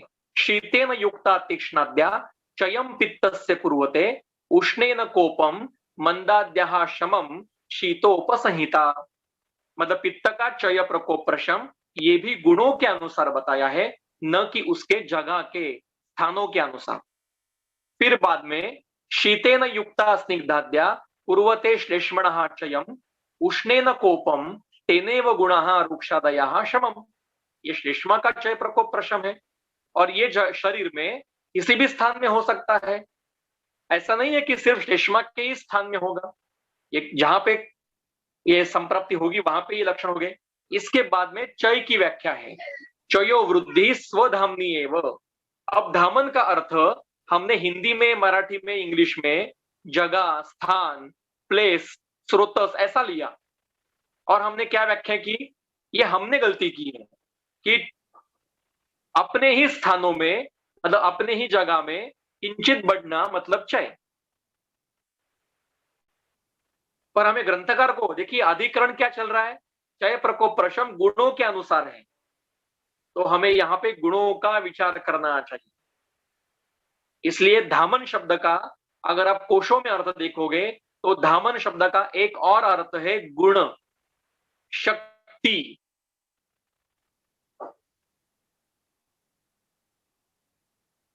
इसलिए चयो वृद्धि स्वधामनी एव, इसका अर्थ अपने गुणों में किंचित वृद्ध होना, यह चय है। इसलिए जिस हेतु से वृद्धि के हेतु है उसका प्रद्वेष होता है और विपरीत गुण की इच्छा होती है। विपरीत गुण की इच्छा है मतलब क्या है? स्वगुण की किंचित वृद्धि है। अब आगे कहते हैं कोपस्तु उन्मार्गगामिता। अब यहाँ पे व्याख्या है टीकाकारों की कि स्वस्थानम त्यक्त्वा दोषस्य पुनः मार्गांतरगमनम। और हमने फिर से स्थान शब्द का अर्थ जगह लिया, प्लेस लिया, और हमने इसकी व्याख्या की अपना स्थान छोड़ के। मतलब पक्वाशय में वायु किंचित बढ़ा तो वो क्षय है, और पक्वाशय को छोड़ के अगले शरीर दूसरे जगह पे गया तो उसका प्रकोप हो गया। ये विकृत कल्पना हमने दिमाग में बैठी। अब स्थान का अर्थ हमने जगह लिया, पर स्थान शब्द का एक और अर्थ ग्रंथ में है, वो है चरक के सूत्र स्थान के 17वें अध्याय में।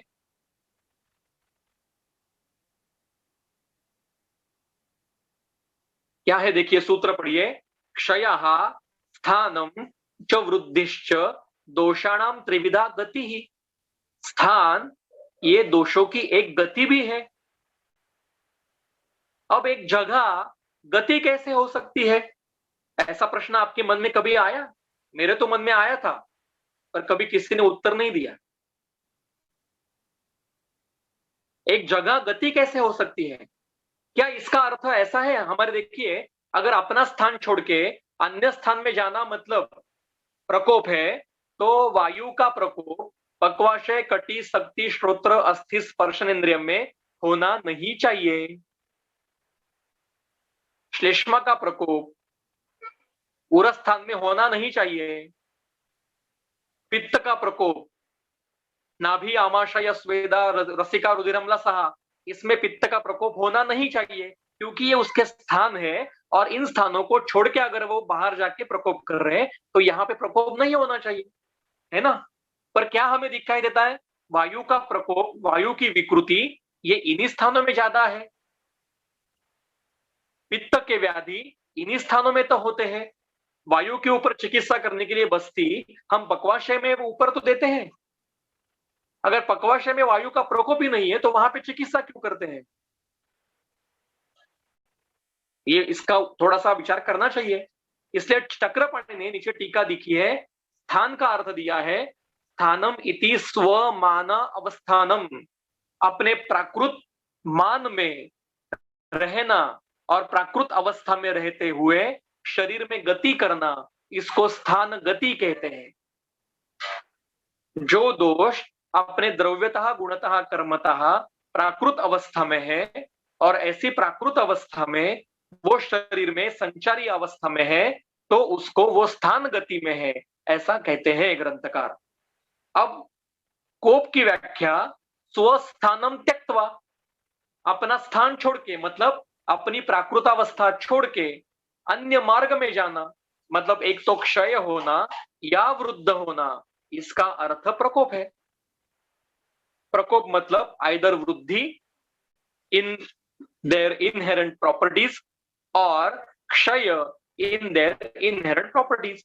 द्रव्यता गुणता कर्मतः मात्रा में क्षय होना ये एक प्रकार का प्रकोप है, या वृद्ध होना ये दूसरे प्रकार का प्रकोप है। अब इसका संदर्भ और बताता हूं मैं आपको। चरक संहिता शारीर स्थान, छठा अध्याय शरीर विषय अध्याय, उसका सूत्र क्रमांक 17, इसकी टीका चक्रपाणी की। देखिए मैं टीका थोड़ी सी बोल्ड कर देता हूं।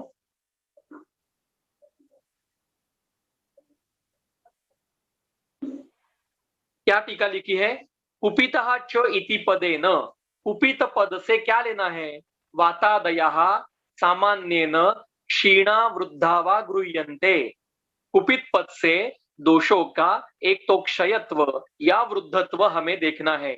इसलिए कोप की व्याख्या चक्रपाणी ने की है, विकृति मात्रम ही वातादीनाम कोपः, किसी भी प्रकार की विकृति आना, यही कोप इसको कहा जाता है। धर्माधिकारी सर जी ने उनके व्याख्यान में जो सूत्र स्थान का एक संदर्भ दिया है, वो वृद्धात्मक प्रकोप का एक संदर्भ है। क्षयात्मक प्रकोप समझने के लिए थोड़ा और अध्ययन लगता है, इसलिए उन्होंने उस बेसिक लेक्चर में उसका उल्लेख नहीं किया। एक ने मुझे प्रश्न पूछा कि सर ने तो ये कहा है, पर सर के दूसरे अध्याय दूसरे लेक्चर सुनिए आप इसके व्याख्या इसके ऊपर के। ऐसे कई संदर्भ हमें प्राप्त होते हैं।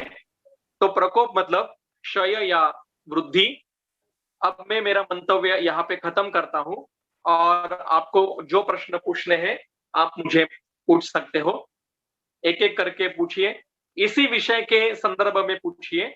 इस विषय को छोड़ के प्रश्न होंगे तो वो बाद में हम कभी उसका उत्तर देने का प्रयास करें।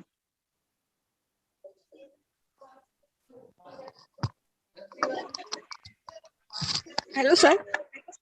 हाँ पूछिए।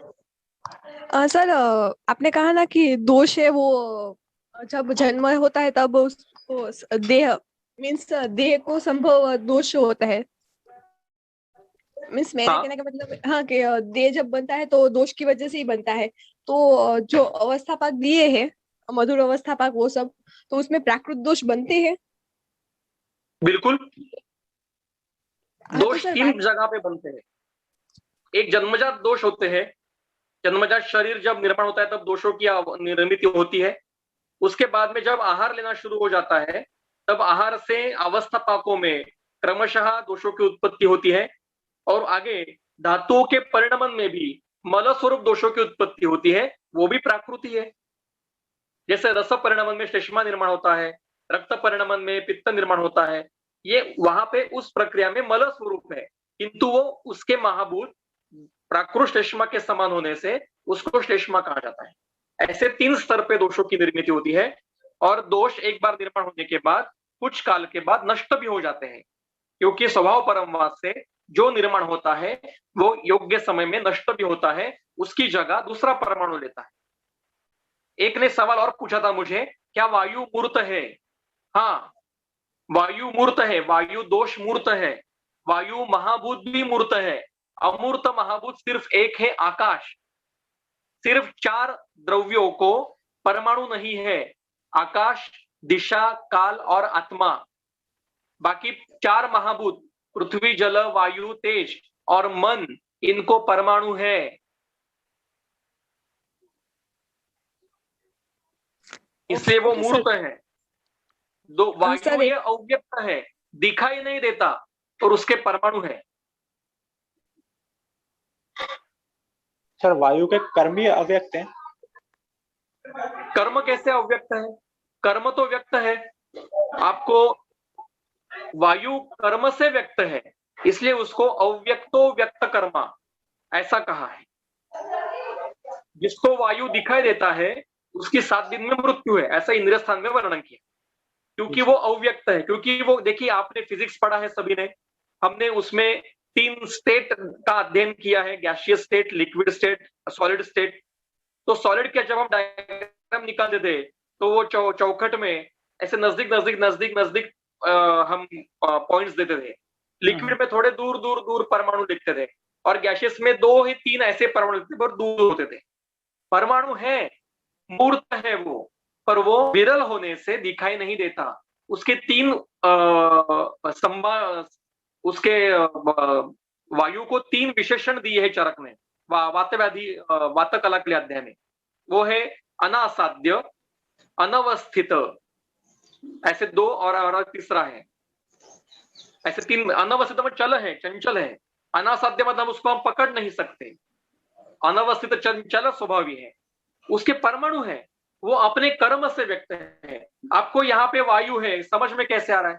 समझो वायु बह रहा है यहाँ पे, आपको वायु बहती दिखाई नहीं देती, आपको मिट्टी धूल उड़ती है, तब कोई पत्ते उड़ते हैं, पेड़ हिलते हैं, कपड़े हिलते हैं, हमारे त्वचा पे उसका स्पर्श होता है, और हम कहते हैं कि देखो वायु बह रहा है।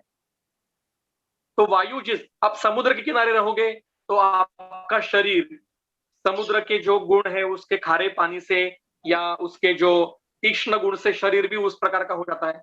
ठंडी के सीजन में त्वचा फूट जाती है, धूप के सीजन में भी त्वचा को विदरण हो जाता है, क्योंकि वायु त्वचा के ऊपर कार्य करता है, और वो कर्म से दिखाई देता है कि इस प्रकार का वायु है। उष्ण वायु का उष्माघात होता है, शीत वायु का शीताघात होता है कि नहीं होता है? तो वायु कर्म से व्यक्त है और वो मूर्त है, किंतु वो मूर्त वायु है। कर्म से भी व्यक्त है। कर्म से भी व्यक्त है वायु। कर्म से ही व्यक्त है, वैसे व्यक्त नहीं है वो। आपको वायु दिखाई देता है क्या? मुझे तो नहीं दिखाई देता। वो आपके कर्म से ही व्यक्त है। शरीर में वायु है, आप समझते कैसे है? आपको वमन में श्लेष्मा पित्त दिखाई देता है क्योंकि वो व्यक्त है, पर वायु के कर्म दिखाई देते हैं। अब मैं आपसे बोल रहा हूं, ये कर्म भी मेरे शरीरस्थ वायु का है। आप सुन रहे हैं, ये भी आपके शरीरस्थ प्राकृत वायु का कर्म है। मेरे हाथ, मेरे पलकें झपक रही है, ये सब वायु के कर्म तो है। तो इस कर्म से हम समझते हैं कि इसके शरीर का वायु प्राकृत है। अगर मेरे शरीर का वायु विकृत हो जाएगा तो मैं ये कर्म नहीं कर पाऊंगा, पक्षाघात हो जाएगा या और कुछ वात व्याधि हो जाएगी। सर एक क्वेश्चन था। हाँ सर, शिरा ग्रंथि और संग में डिफरेंस समझ नहीं आता। इस शिरा ग्रंथि का जो लिखा है। हाँ, मैं आपको उस सूत्र की बताता हूँ। सूत्र क्या होता है कि मूलतः सूत्र पढ़ने का जो मजा है ना, वो आपको मैं अब बताना चाहूंगा कि हम मूलतः सूत्र नहीं पढ़ते हैं और फिर क्या होता है। ये संदर्भ है विमान स्थान में 5वें अध्याय में 23 नंबर का शायद सूत्र है, 24 है। हाँ, अति प्रवृत्ति संगो वा तीराणाम ग्रंथयोपि वा विमार्ग गमनम चापि स्रोतसाम दुष्टि लक्षणम। अब ये सूत्र का अन्वय कैसे लगाना है ये पहले समझिए। अति प्रवृत्ति वा संग वा तीराणाम ग्रंथि, मतलब 3 घटक हो गए। एक तो अति प्रवृत्ति होगा, नहीं तो संग होगा, नहीं तो सिरा में ग्रंथि होगी, और चौथा है विमार्ग गमनम च, मतलब अति प्रवृत्ति च विमार्ग गमनम, या संग और विमार्ग गमन, या तीरा ग्रंथि और विमार्ग गमन। ये स्रोतस के सामान्य दुष्टि लक्षण है। आपको स्रोतस की दुष्टि हुई है, इसके लक्षण क्या है? तो ये होगा अति प्रवृत्ति से विमार्ग गमन, या संग से विमार्ग गमन, या सिरा ग्रंथि से विमार्ग गमन। 4 घटक नहीं है, ये 3 ही घटक है। मेन लक्षण है विमार्ग गमनम। ये 3 कारणों से हो सकता है। देखिए दुष्टि लक्षणम ये एक वचन है, अगर 4 लक्षण होते तो दुष्टि लक्षणानी ऐसा वाक्य प्रयोग हो जाता, बहुवचन होता ना, ये तो एक वचन ही है दुष्टि लक्षणम। तो विमार्ग गमनम यही एकमेव स्रोतो दुष्टि लक्षण है, उसके 3 हेतु है। अति प्रवृत्ति से विमार्ग गमनम, संग से विमार्ग गमनम या सिरा ग्रंथि से विमार्ग गमनम। अब विमार्ग गमनम का अर्थ है जिस दोषों का, धातुओं का जो मार्ग है वो मार्ग छोड़ के अन्य किसी भी मार्ग में जाना, इसको विमार्ग गमन, विकृत मार्ग का गमन करना। जो समझो मेरा क्लिनिक, मैं यहां रहता हूं और सामने मेरा क्लिनिक है, स्ट्रेट रास्ता है और मैं रोज मेरे घर से सामने मेरे क्लिनिक में जाता हूं। अगर एक दिन बीच में ट्रैफिक जाम हो गई तो मेरा क्या हो जाएगा, मार्ग अवरोध है ना अभी, तो क्या होगा, तो मेरी गाड़ी नहीं जा पाएगा, तो मैं दूसरी किसी गली से राइट साइड से जाऊंगा या फिर लेफ्ट साइड से रास्ता होगा तो वहां से जाऊंगा। और कहीं से अगर मेरे पास हेलीकॉप्टर होगा तो मैं उड़ के जाऊंगा, या जमीन से मेट्रो होगी तो नीचे से जाके मेरे क्लिनिक में जाऊंगा, या कुछ भी नहीं होगा, टोटल जाम है तो मैं फिर से उल्टा घूम के मेरे घर पे आके बैठूंगा। ये सभी विमार्ग गमन है।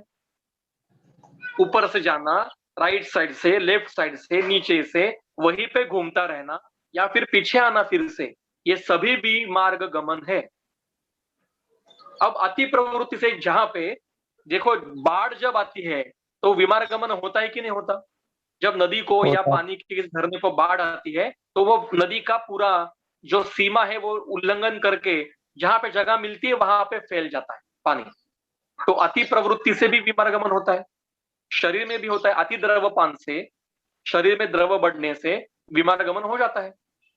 संग से विमार्ग गमन, जब नदी के प्रवाह में अगर हमने डैम कंस्ट्रक्ट कर दिया तो पीछे बैक वाटर हो जाता है, आगे क्षय होता है, पीछे वृद्धि होती है, तो संग से भी विमार्ग गमन होता है। अब तीसरा जो है सीरानाम ग्रंथि। अब यहाँ पे सीरा का अर्थ हम वेन लेंगे तो गलती हो जाएगी। चरक में सीरा का अर्थ स्रोतस है। देखिए इसी अध्याय में ये स्रोतस के पर्याय दिए हैं, स्रोतांसी, सीराः, धमनीः, रसायन्यः, रसवाहिन्यः, नाड्यः, पंथानः, मार्गः, शरीर छिद्र, संवृत असंवृत, स्थान, आशय, निकेत, ये सभी स्रोतस के नाम है। नामानि भवन्ति, मतलब जहां पे भी ग्रंथ में स्रोतस शब्द है, सिरा है, धमनी है, रसायनी है, रसवाहिनी है, नाड़ी है, पंथ है, मार्ग है, शरीर छिद्र है, संवृता संवृत शब्द उपयोग में लाया है, स्थान शब्द है, आशय है, निकेत है, वहां पे अधिकरण देख के आपको उसका स्रोतस अर्थ लेना है। तो सिरा मतलब वेन, धमनी मतलब आर्टरी, ये हमारे दिमाग से निकाल दीजिए। इस प्रकार का अध्ययन आयुर्वेद को मान्य नहीं है। एलोपैथी के चश्मा छोड़ दीजिए। एक ही मार्ग में जहां पे धमन होगा वहां पे उसको धमनी कहा है, जहां पे श्रवण होगा, जहां पे शरण होगा, वह प्रवहन होगा, वहन होगा, उसको सिरा कहा है। और जहां पे श्रवण होगा, श्रवण का अर्थ ऊजिंग ऐसा नहीं है, श्रवण का अर्थ एक जगह से दूसरी जगह लेके जाना, उसको स्रोतस कहा जाता है। नदी को भी हम स्रोतस कहते हैं ना, वैसे ही ये मार्ग है। स्रोतस मतलब मार्ग है शरीर के, वहन के। हर एक मूर्त भावों का यावंता पुरुषे मूर्तिमंत भाव विशेषः तावंता स्रोतोंसी प्रकार विशेषः। 13 के सिर्फ बताए हमने, बाकी के अपरिसंख्य स्रोतों का अध्ययन कौन करेगा? अश्रु वह स्रोतस, स्तन्य वह स्रोतस, लसिका वह स्रोतस, ओजो वह स्रोतस, मनो वह स्रोतस, क्या कहते हैं, मुख का जो पानी आता है, लाला स्राव वह स्रोतस, इसका अध्ययन कौन करेगा? ये तो छोड़ दीजिए। एसीटीएच वह स्रोतस, एफएसएच वह स्रोतस, एलएच वह स्रोतस, टेस्टोस्टेरोन वह स्रोतस, एस्ट्रोजन वह स्रोतस, शरीर में जितने सारे पोटेशियम क्या जितने सारे हॉर्मोन्स, विटामिन, जितने सारे क्या जो है चीजें जो अब आधुनिक शास्त्र से हमें पता चली है, उनके अपने अपने स्रोतस है, मार्ग है शरीर में।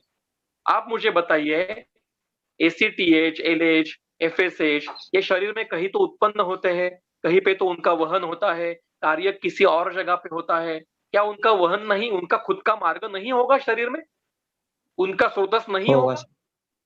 तो उसका अध्ययन कौन करेगा? आयुर्वेद में रिसर्च मतलब आज क्या हो रहा है? सिर्फ एक व्याधि कंडीशन आधुनिक की लेनी है, डायबिटीज टाइप 2 मेलाइटस, और एक कल्प लेना है आयुर्वेद का। बस हम रिसर्च कर रहे हैं। सर एक त्रिफला गुग्गुल, सर प्रमेय सुनिए सुनिए, त्रिफला गुग्गुल इन पैरालिसिस, या फिर पुनर्नवा मंडूर इन एनीमिया, या फिर क्या कौन सा वो त्रिफला क्या कहते हैं उसको, ऐसे आधुनिक कंडीशन लेने की और एक कोई तो कल्प लेने का, ये आयुर्वेदिक रिसर्च नहीं है। रिसर्च करना है तो इस प्रकार से करिए। इसलिए सीरा ग्रंथि पूरा हो जाने दीजिए। सीरा ग्रंथि, यहाँ पे सीरा का अर्थ है स्रोतस, और ग्रंथि ये शोथवाचक शब्द है। यहाँ पे शोथ अपेक्षित है। स्रोतसों में अगर शोथ होगा किसी भी कारण से, तो उसके अंदर जो बहने वाला है उसका विमार्गमन होगा। संग कई प्रकार से होगा, श्लेष्मा से संग होगा, आम से संग होगा, धातुओं के कारण संग होगा, पर वहां पे शोथ होगा ही होगा, ऐसी कोई अपेक्षा नहीं है। इट इज नॉट नेसेसरी कि संग में हमेशा शोथ ही होगा। कोई आगंतुक व्याधि, आगंतुक के शल्य आके बैठा है, उससे शोथ हो, उससे विमार्गम हुआ। जैसे गर्भ को शल्य का है, जब गर्भधारणा होती है तो उसका आर्तव विमार्गमन हो जाता है और स्तन वृद्धि होती है। यह वर्णन किया है काश्यप ने। जब गर्भ निकल जाता है तो आर्तव का संग निकल जाने से वो फिर से बहने लगता है अपने मार्ग से। तो सीरा ग्रंथि इसका अर्थ है स्रोतों में कहीं पे भी किसी भी प्रकार का शोथ आना। तो शोथ के कितने प्रकार है वो श्वेत चिकित्सा अध्याय में वर्णन किए हैं। 12वें अध्याय में चरक के चिकित्सा स्थान के अनेक प्रकार के शोथ हैं। मैं आपको कुछ उदाहरण बताता हूं, अभी बताता हूं। सूत्र स्थान में जो त्रिशोथीय नाम का अध्याय है, उसमें कई कुछ शोथ उन्होंने वर्णन किए हैं। जैसे देखिए, जिह्वा मूले शोथ होगा तो उसको उपजिह्विका कहेंगे। 20 सूत्र में गलशुंडिका है, 21 में गलगंड है, 22 में गलग्रह है, 23 में विसर्प है, 24 में पीड़का है, 25 में तिलक पिप्लु व्यंग नीलका है, 26 में शंखक नाम का शोथ है, 27 में कर्णमूलज शोथ है, 28 में प्लीहा का वर्णन है, शोथ है एकदेशीय। 29 में गुल्म है, गुल्म ये एकदेशीय शोथ है। 30 में वृद्धि है, वृषण वृद्धि। 31 में उदर है, उदर ये एक प्रकार का शोथ है, एकदेशीय शोथ है। 32 में आनाह है, और 23 में और अनुक्तों का वर्णन किया है। और आगे देखिए टीका में क्या कहते हैं, इति उत्सव सामान्यात प्रादेशिकान शोधान आह। ये प्रादेशिक शोथों के कुछ उदाहरण हम बता रहे हैं। इसमें से कुछ भी हो सकता है, जहां पे जो स्रोत है उसके अनुसार उसको नाम दिया है। जब गुल्म स्थान में शोथ होगा तो उसको गुल्म कहेंगे। जो त्वचा और मांस के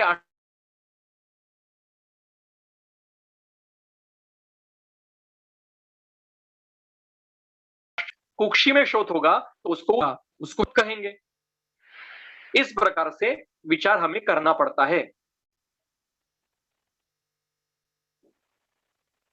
ठीक है, और कुछ? हेलो सर, हाँ सर एक क्वेश्चन था सर। रसमल कफ और दोष कफ, सर इनमें क्या भेद है उनके कर्मों में? और कुछ भेद नहीं है। देखिए, रसमल कफ और रक्तमल पित्त, इसका अर्थ क्या लेते हैं आप, कि जब आहार रस से रस का निर्मित हो रही है तब रसव स्रोतस में। देखिए, आप ऐसा एक खेत में खड़े हो, इसलिए केदार कुल्य न्याय का वर्णन किया है। तो ऐसा करिए कि खेत छोड़ दीजिए। मैं आपको साधा एक उदाहरण देता हूँ। ये समझो एक कंपार्टमेंट, 7 कंपार्टमेंट्स है, ठीक है, और एक प्रवाह आ रहा है, और हर एक कंपार्टमेंट में अलग अलग प्रकार की निर्मित हो रही है। तो जो प्रवाह आएगा उसमें से हम पहले कंपार्टमेंट का नाम है रस व स्रोतस। तो वो क्या करेंगे, उसमें से जो आवश्यक घटक है वो ले लेंगे, उसके ऊपर वहां के तेज महाभूत प्रक्रिया करेगा और फिर रस की निर्मित हो जाएगी। ये पोष्य भाग हो जाएगा। कुछ भाग अगले कंपार्टमेंट में वो भेजेंगे उसकी निर्मित के लिए, ये पोषक भाग है।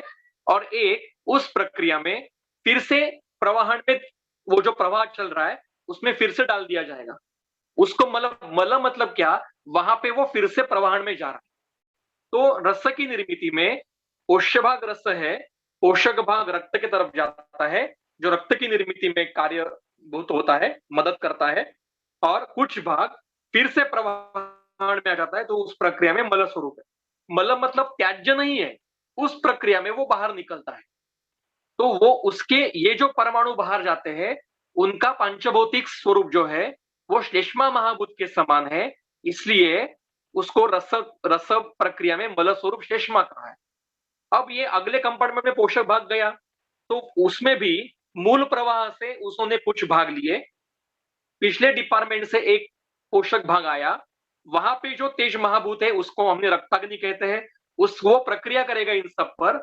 एक पोष्य भाग होगा रक्त, एक पोषक आगे मांस की तरफ जाएगा और एक फिर से प्रवाहन में भाग डाल दिया जाएगा। उसका पंचभौतिक परमाणु, पंचभौतिक स्वरूप ये पित्त दोष की तरह है, इसलिए हम रक्त के परिणमन में मल स्वरूप पित्त निर्माण होता है ऐसा कहते हैं। अब देखिए रक्त क्षय में क्या सूत्र है रक्त क्षय का? रक्तक्षय, आम्ल शिशिर प्रीति, सिरा शैथिल्य, रुक्षता। अब शिशिर प्रीति क्यों होती है? अगर रक्त क्षय हो रहा है, उष्ण रक्त के गुणों का क्षय है, तो उसके इच्छा होनी चाहिए ना, मतलब उष्ण गुण की इच्छा होनी चाहिए। तो शिशिर प्रीति क्यों होती है? उसका उत्तर इस प्रक्रिया में है। जब रक्त क्षय होगा तो पोष्य और पोषक ये कम मात्रा में होंगे और तुलना में मल स्वरूप बढ़ेगा, और इसलिए मल स्वरूप पित्त बढ़ेगा, इसलिए शीत गुण की इच्छा होगी। Yes sir. सर हाँ सर, कोप और प्रकोप में क्या डिफरेंस है? कुछ नहीं है, एक ही है। सर पर जो आपने रेफरेंस शेयर किया था उसमें सबसे पहले आपने प्रकोप वाला जो रेफरेंस था उसमें बताया था कि दोषों का क्षय और वृद्धि दोनों प्रकोप है, और जो दूसरा वाला रेफरेंस था उसमें जो कोप वाला रेफरेंस था उसमें सिर्फ वृद्धि थी, कोप को बताया हुआ। तो जो प्रकोप में वृद्धि को दोषों जरा जोर से बोले, को सुना है मेरा मुझे क्या? सर जो पहला वाला प्रकोप वाला श्लोक था, रेफरेंस था, उसमें क्षय और वृद्धि दोनों बताए हुए थे, और जो दूसरा कोप वाला रेफरेंस है उसमें सिर्फ वृद्धि थी।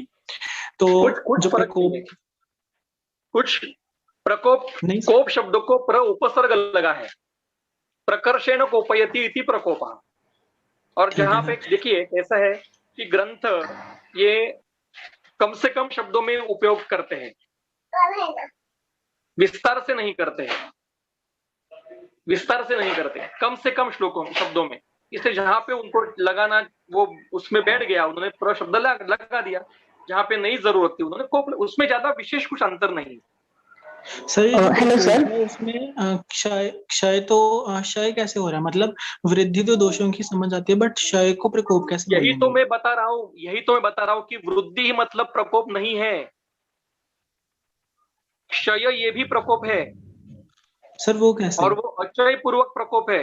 प्रकोप का अर्थ सिर्फ वृद्धि नहीं है, प्रकोप का अर्थ है विकृत होना। तो सर हेलो सर, आप बोलते हैं कि दोष, हाँ बोलिए सर आप बोल रहे हो कि जैसे कोई दोष है उसका स्ट्रक्चर है XYZ, तो मतलब उसका मुझे क्वांटिटेटिव चेंज सुनाई दे रहा है, मैं थोड़ा जगह बदल देता, एक मिनट।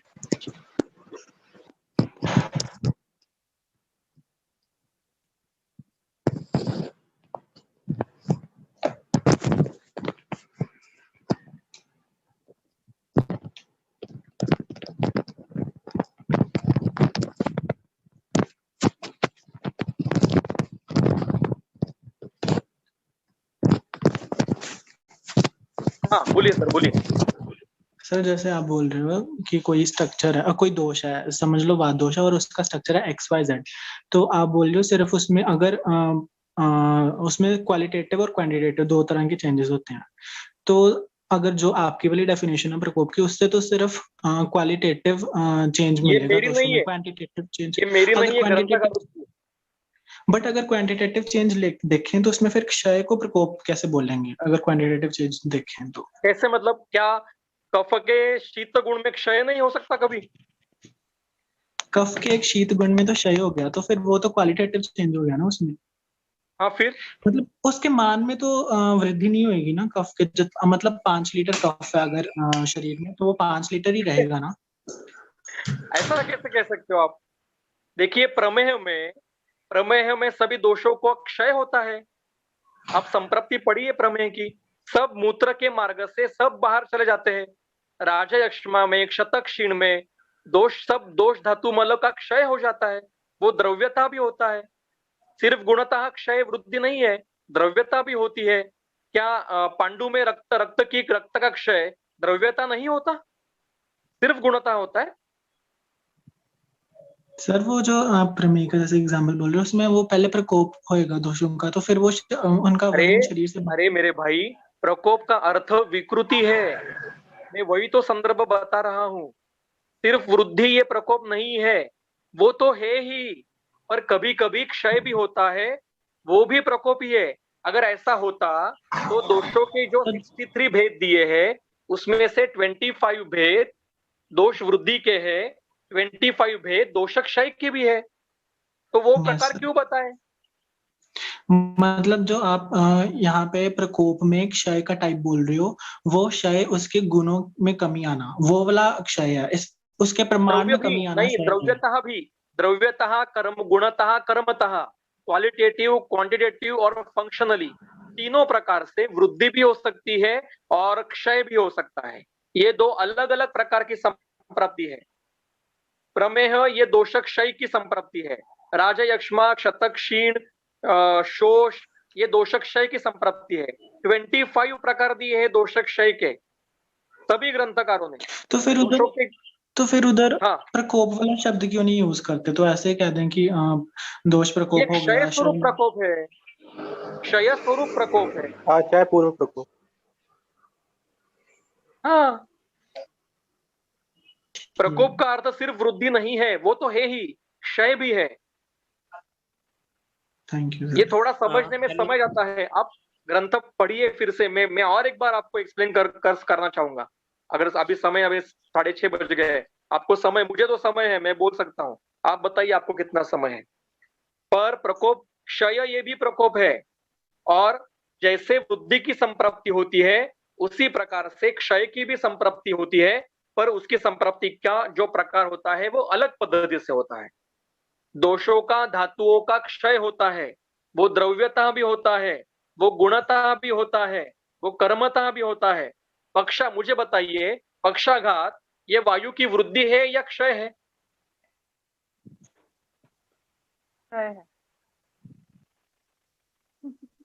चेष्टा ये वायु का प्राकृत कर्म है कि नहीं?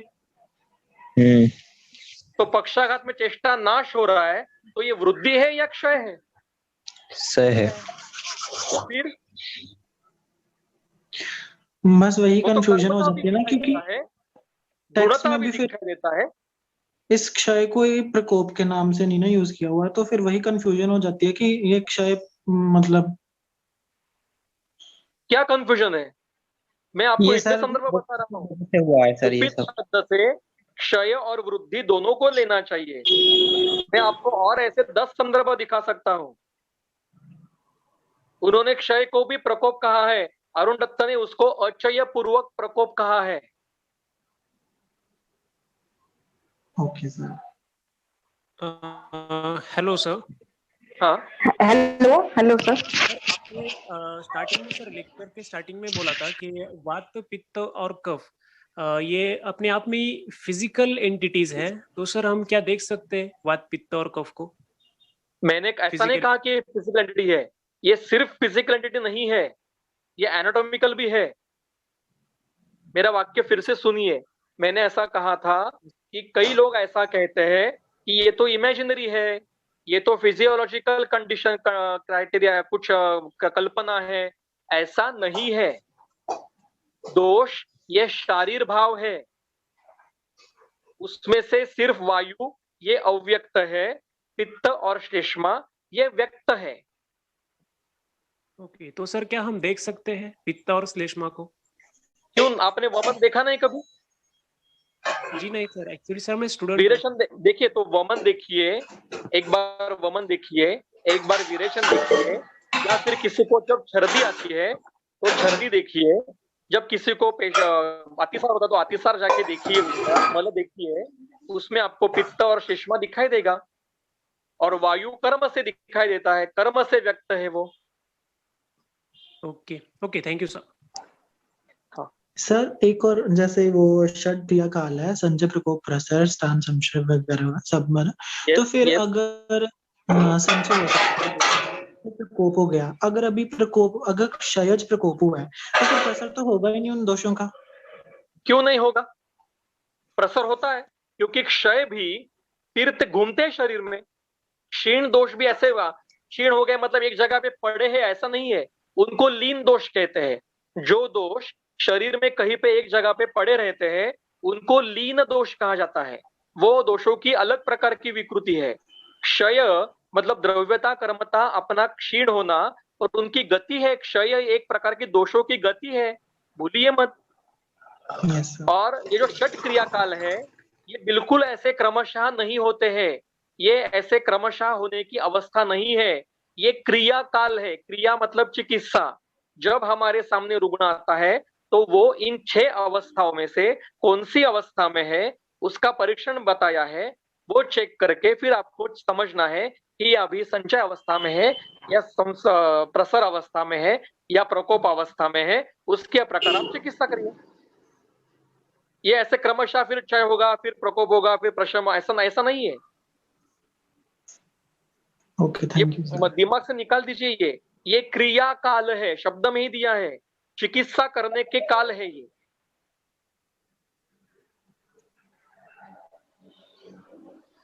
सर और क्षय सॉरी 1 मिनट में बताना चाहता हूँ, क्षीण दोषों का भी प्रसर होता है। संदर्भ प्रमेय संप्रति। सर क्षय दोष का जो आपने एग्जाम अभी बोला ना कि गति होती है क्षय दोषों को भी, दोष घूमते हैं क्षय जिन दोषों का हुआ है, तो सर उनका एग्जाम्पल दीजिए। नहीं खड़ा एग्जाम्पल दीजिए सर, एग्जाम्पल दीजिए। एग्जाम्पल देता हूँ। मैं स्क्रीन डायरेक्ट संदर्भ दिखाता हूँ। चरक में 17वें अध्याय,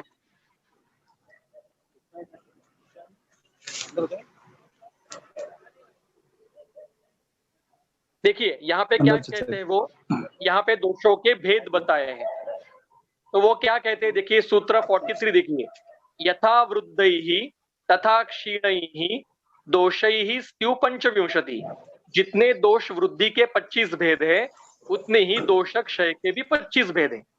और फिर आगे वो कुछ संदर्भ हमें कुछ अवस्थाएं बताते हैं। देखिए 45 में देखिए, प्रकृतिस्थम यदा पित्तम, मतलब पित्त प्रकृतिस्थ मतलब साम्य स्थिति में है, स्थान गति में। मारुतः श्लेष्मणः क्षये, वायु और श्लेष्मा क्षीण है। इसका अर्थ एक भी दोष वृद्ध नहीं है। वायु और श्लेष्मा क्षीण अवस्था में है। क्षय ये द्विवचन है, क्षयम क्षये क्षयान। किसी का माइक चल रहा है, म्यूट करके रखिए। और पित्त ये प्रकृतिस्थ है, मतलब साम्य स्थिति में है, स्वस्थ स्थिति में है। ऐसे अवस्था में गात्रेषु स्थानात आदाय यत्र यत्र विसर्पति, शरीर में जहां जहां पे वो घूमेंगे तदा उस जगह पे भेद दाह तत्र तत्र अनवस्थिताः गात्र देशे भवति अस्य श्रमो दौर्बल्यम एवच। यहाँ पे भेद करने वाला वायु क्षीण है, दाह करने वाला पित्त प्रकृतिस्थ है, फिर भी ये होता है। आगे दूसरा कंडीशन है, प्रकृतिस्थम कफम, जब कफ प्रकृतिस्थ है, वायु क्षीणे, वायु क्षय है और पित्ते यदा बली, जब पित्त बलवान मतलब वृद्ध है, तब कर्षेत, कर्षेत का अर्थ है जब ये खींच के शरीर में घूमते हैं, तदा शूलम शैत्य स्तंभ गौरवम, शूल करने के लिए यहाँ वायु वृद्ध नहीं है, क्षीण है, शैत्य स्तंभ गौरव। कृपया माइक म्यूट कीजिए, जिनका भी माइक चल रहा है म्यूट कीजिए। शैत्य स्तंभ गौरव करने वाला श्लेष्मा प्रकृतिस्थ है। ये एक तीसरा 48 में, यदा अनिलगम प्रकृतिगम, जहां जब वायु प्रकृतिस्थ है और पित्तम कफ परिक्षये, ये भी द्विवचन है, मतलब पित्त और श्लेष्मा क्षीण है, एक भी दोष वृद्ध नहीं है। संवृणोद्धि, ऐसा दोषों का ग्रुप जब कहीं पे जाके अवरुद्ध होता है, स्थान संश्रय करता है, तदा दाह शूलम च अस्य उपजायते। अब यहाँ पे दाह करने वाला पित्त क्षीण है और शूल करने के लिए वायु प्रकृतिस्थ है, फिर भी होता है। अगला 49, श्लेष्माणम ही समम पित्तम यदा वात परीक्षये, जब श्लेष्मा साम्य स्थिति में है, पित्त और वायु क्षीण है, तन्निरुद्ध्या, जब इनका अवरोध होता है घूमते घूमते, तदा स तंद्रा गौरवम ज्वरम कुर्यात, तब वो ऐसे लक्षण दिखाई देते हैं। अगला 50 सूत्र, प्रवृद्धो ही यदा श्लेष्मा पित्ते क्षीणे समीरणम, जब श्लेष्मा वृद्ध है और पित्त और वायु क्षीण है, मतलब साम्य स्थिति में एक भी नहीं है, दो दोष क्षीण है, एक दोष वृद्ध है, ऐसे संचार करते समय जब उनका अवरोध होता है, स्थान संश्रय होता है, रुद्ध्यात, तदा क्या करते हैं, शीतकम गौरवम रुजम, शीतक नाम का ज्वर करते हैं, गौरव करते हैं, रुजा करते हैं। ऐसे कुछ उदाहरण इन्होंने आगे तक दिए हैं इस सूत्र में, ये आप देख लीजिए। ऐसा देखिए, व्याधि जो 30 व्याधि बताए हैं, वो व्याधि मतलब संप्राप्ति के अध्याय है। ज्वर नाम के व्याधि में ज्वर करने के अनेक संप्राप्तियों का वर्णन है। गुल्म अध्याय में गुल्म करने वाले अनेक व्याधियों का संप्राप्ति का वर्णन है। उदर चिकित्सा अध्याय में उदर के अनेक संप्राप्तियों का वर्णन है। ग्रहणी के चिकित्सा अध्याय में ग्रहणी अनेक प्रकार से हो सकती है, उनका उदाहरण वर्णन किया है। मैंने एक आर्टिकल लिखा है, यकृत विकार की संप्राप्ति, कितने चरक, सिर्फ चरक संहिता में कितने यकृत विकार मिलते हैं आपको पता है? 52 प्रकार के यकृत की विकृति के संप्राप्ति मिलती है सिर्फ चरक संहिता में। मैंने एक एक संप्राप्ति अलग अलग लिख के वो आर्टिकल लिखा है, मैं शेयर करूंगा, ग्रुप में जरूर शेयर करूंगा। तो ये कुछ क्षय, देखिए यहाँ पे क्षीण से भी होने वाले ग्रुप दिए हैं। अब मैं आपको ग्रहणी का संदर्भ निकला है, तो ग्रहणी के कितने अलग अलग प्रकार से हो सकता है, उसका मैं एक सूत्र सिर्फ आपके सामने रखता हूं। यही ऐसा ही विचार, ये एक एक अध्याय जो आपके सामने दिखाई दे रहे हैं ना, ये एक एक व्याधि के अध्याय नहीं है, ये एक एक संप्राप्ति के अध्याय है। एक मिनट, देखिए, ग्रहणी होने के लिए अग्नि मंद ये एक क्राइटेरिया होता है। अब अग्नि कितने प्रकार से मंद हो सकता है? अति स्नेहात्तु मंदेग्नो, अति स्नेहपान से अग्नि मंद होता है। भिन्ने गुदोपलेपातु मले, जब मल वृद्धि होती है उससे अग्नि मंद होता है। अपना माइक म्यूट कीजिए, किसी का तो माइक म्यूट है प्लीज, मैं फिर से रिक्वेस्ट कर रहा हूं। उदावर्तु मंदेग्नो, उदावर्त से अग्नि मंद होता है। प्लीज माइक म्यूट कीजिए। आकाश चंगोल जी नाम से।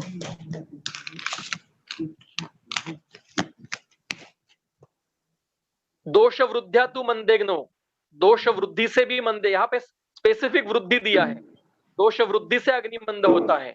व्याधि युक्त से मंदे, व्याधि निर्माण होने के बाद व्याधि के कारण मंद होता है। सर मैं माइक म्यूट कर सबके, आप फिर से स्क्रीन शेयर कीजिएगा। क्या क्या? आप फिर से स्क्रीन शेयर कीजिए। Okay,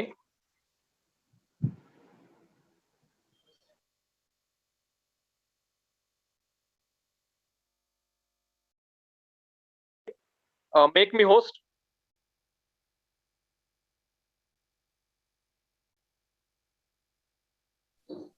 done sir. ओके,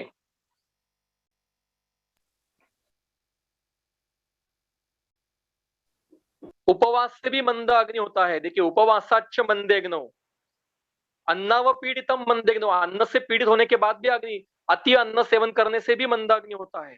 दीर्घकाल प्रसंगातु, दीर्घकाल कोई व्याधि रहेगा तो उससे भी, और हर एक अग्नि मांदे की चिकित्सा अलग अलग है।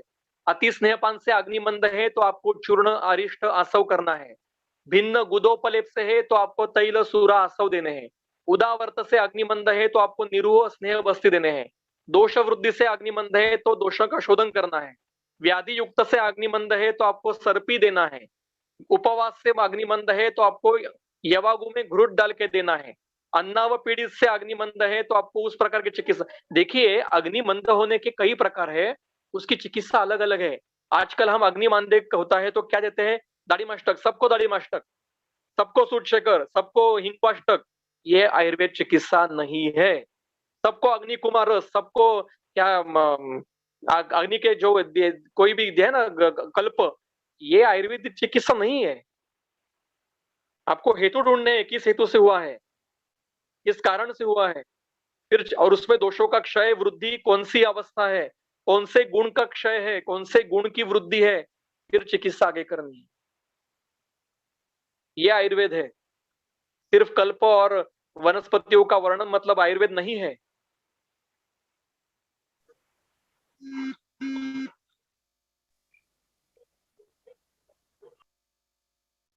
और कुछ? हाँ सर, एक क्वेश्चन था। हाँ सर, अगर दोष हमारे शरीर में गमन करते हैं और जब वो मतलब दूषित होते हैं, विकृत होते हैं और किसी स्रोतस में जाके रुकते हैं, तभी वो स्रोतस की व्याधि हो सकती है। हाँ, तो यानी सर, अगर स्रोतस दोष विकृत है लेकिन स्रोतस में अगर रुकेंगे नहीं तो उसकी व्याधि नहीं होगी? नहीं होगी। तो सर, व्याधि होने के लिए दो रीजन होएगा ना, कि एक दोष की प्रकोपित अवस्था होनी चाहिए और स्रोतस में रोकने वाले कोई रीजन होने चाहिए, मतलब दोष के। एग्जैक्टली। अब मैं आपको, समय है ना सबको, मैं कुछ आपको संदर्भ बताऊं? जी सर, जी सर। अभी आप सवाल पूछा, आपका नाम क्या है sir? Sir, Dhruv Patel. Very very good question, क्योंकि एक शायद मुझसे रह रहा था, वो आपके सवाल से वो विषय यहाँ पे पूरा हो जाएगा। देखिए, आप सबको ये सूत्र पता है, सब स्क्रीन दिखाई दे रही है मेरी? ये सूत्र सबको कंठस्थ होगा। सूत्र दिखाई दे रहा है? जी सर, दिखाई दे रहा है। हाँ, ये सूत्र सबको कंठस्थ होगा। ये रस रक्त संवहन के लिए सूत्र आता है हमारे। व्यानेन रस धातु ही विक्षेप उचित कर्मणा युगपत सर्वतः अजस्रम देहे विक्षिप्यते सदा क्षिप्यमाणः ख वैगुण्यात् रसः सज्जति यत्र सः करोति विकृतिम तत्र खे वर्षमिव तोयदः। इतना ही सूत्र हमारा कंठस्थ है, यही हमारे टेक्स्ट बुक में लिखा जाता है। अब एक एक सूत्र हम देखते हैं। देखिए, मेरा ये विवरण होने के बाद शायद आप चौंक जाओगे, आपको शायद आश्चर्य का क्या झटका बैठेगा कि क्या ऐसा भी हो सकता है। और फिर आप 2 दिन ऐसे भ्रमिष्ट अवस्थाओं में घूमते रहेंगे। जैसे जब मैं पहली बार मैंने विषय सुना था तो मैं भी ऐसा ही पूरा भ्रमिष्ट अवस्था में मैं सोच रहा था कि क्या ये ऐसा भी है। मैं प्रयास करता हूं, मैं कुछ जो मुझे समझा है वो बताने का। देखिए, व्यानेन तृतीया विभक्ति है, मतलब व्यान की गति से या व्यान के कारण। रसधातु ही, रसधातु प्रथम विभक्ति, मतलब कर्ता प्रथम विभक्ति में होता है, तो इस सूत्र का कर्ता रसधातु है। क्या करता है वो? विक्षेप उचित कर्मणा। विक्षेप ये क्रियापद है, मतलब घूमता है, सब जगह पे उसका क्षेपण होता है। क्षेपण मतलब एक जगह से दूसरी जगह पे जाना, और वी का अर्थ विशेष क्षेपण, सब जगह पे घूमता है ये। किस लिए? उचित कर्मणा। उचित शब्द का अर्थ यहाँ पे प्राकृत अर्थ है। देखिए, टीका में नीचे चौथे लाइन में दिया है, उचितम इति प्राकृतम कर्म, मतलब रस धातु व्यान के कारण अपना प्राकृत कर्म करने के लिए सर्व शरीर में संचार करता है। वो सिर्फ रसवह में नहीं है, हृदय में और इसमें नहीं है, सर्व शरीर में। कैसा जाता है वो? युगपत, एक ही समय में जाता है, एक काल। सर्वतः ऐसा नहीं है कि हृदय से निकला तो शिरस्थान प्रथम नजदीक है तो शिर का तर्पण पहले करेंगे, बाद में पैर का करेंगे, ऐसा नहीं है। सर्वतः युगपत, सर्व शरीर में एक जगह एक समान काल में होता है। अजस्त्र मतलब अक्षुण्ण गति से, एक भी सेकंड के लिए रुकता नहीं है ये प्रक्रिया। और देहे विक्ष सर्व देह में उसका विक्षेपण होता है सदा, जन्म से लेके मृत्यु तक होता है। मृत्यु के बाद चैतन्य चला जाने के कारण धातु घटक दोष घटक वही है, वायु भी वही है, दो पित्त भी है, श्लेष्मा भी है, और उनको चलाने वाला चैतन्य चला गया तो वो शांत बैठ जाते हैं, उसका उनका संवहन बंद हो जाता है। अब आगे क्षिप्यमाणः, ये प्रेजेंट कंटिन्यूअस टेंस है। माणः मानः ऐसा जब आता है तो ऐसा क्षिप्यमाणः घूमता हुआ, कौन? रसः, ऐसा शरीर में, मैं जो बोल रहा हूं सुनाई दे रहा है स्पष्टता से?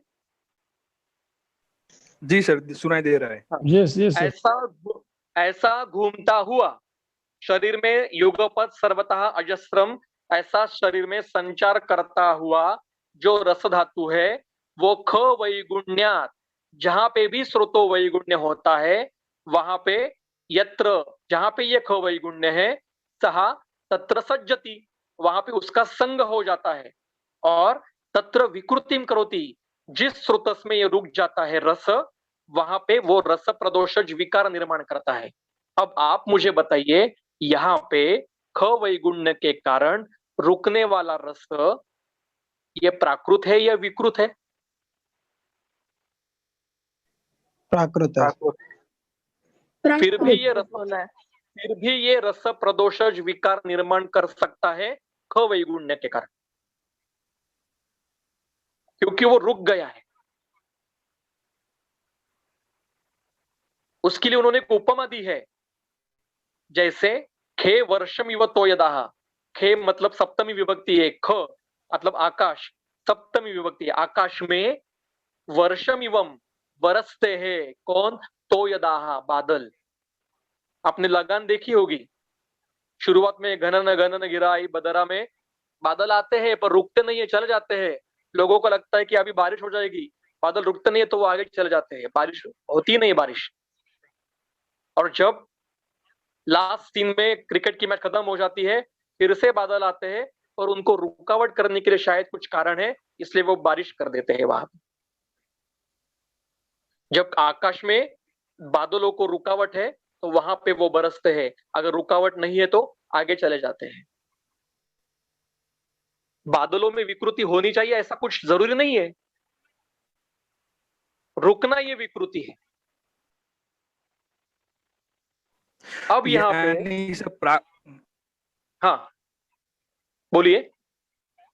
हाँ सर, यानी अगर प्राकृत दोष है, विकृत नहीं हुआ है, लेकिन वो अपनी गति जो है वो मतलब किसी कारण से रुक गया है तो भी व्याधि निर्माण कर सकता है। हाँ, अभी मेरा मंतव्य आधा ही हुआ है, आगे का सुनिए।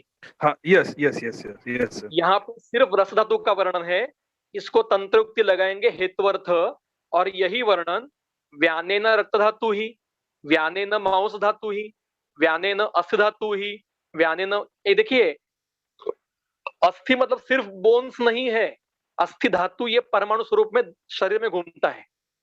मांस मतलब मसल नहीं है, मांस धातु परमाणु स्वरूप में शरीर में घूमता है।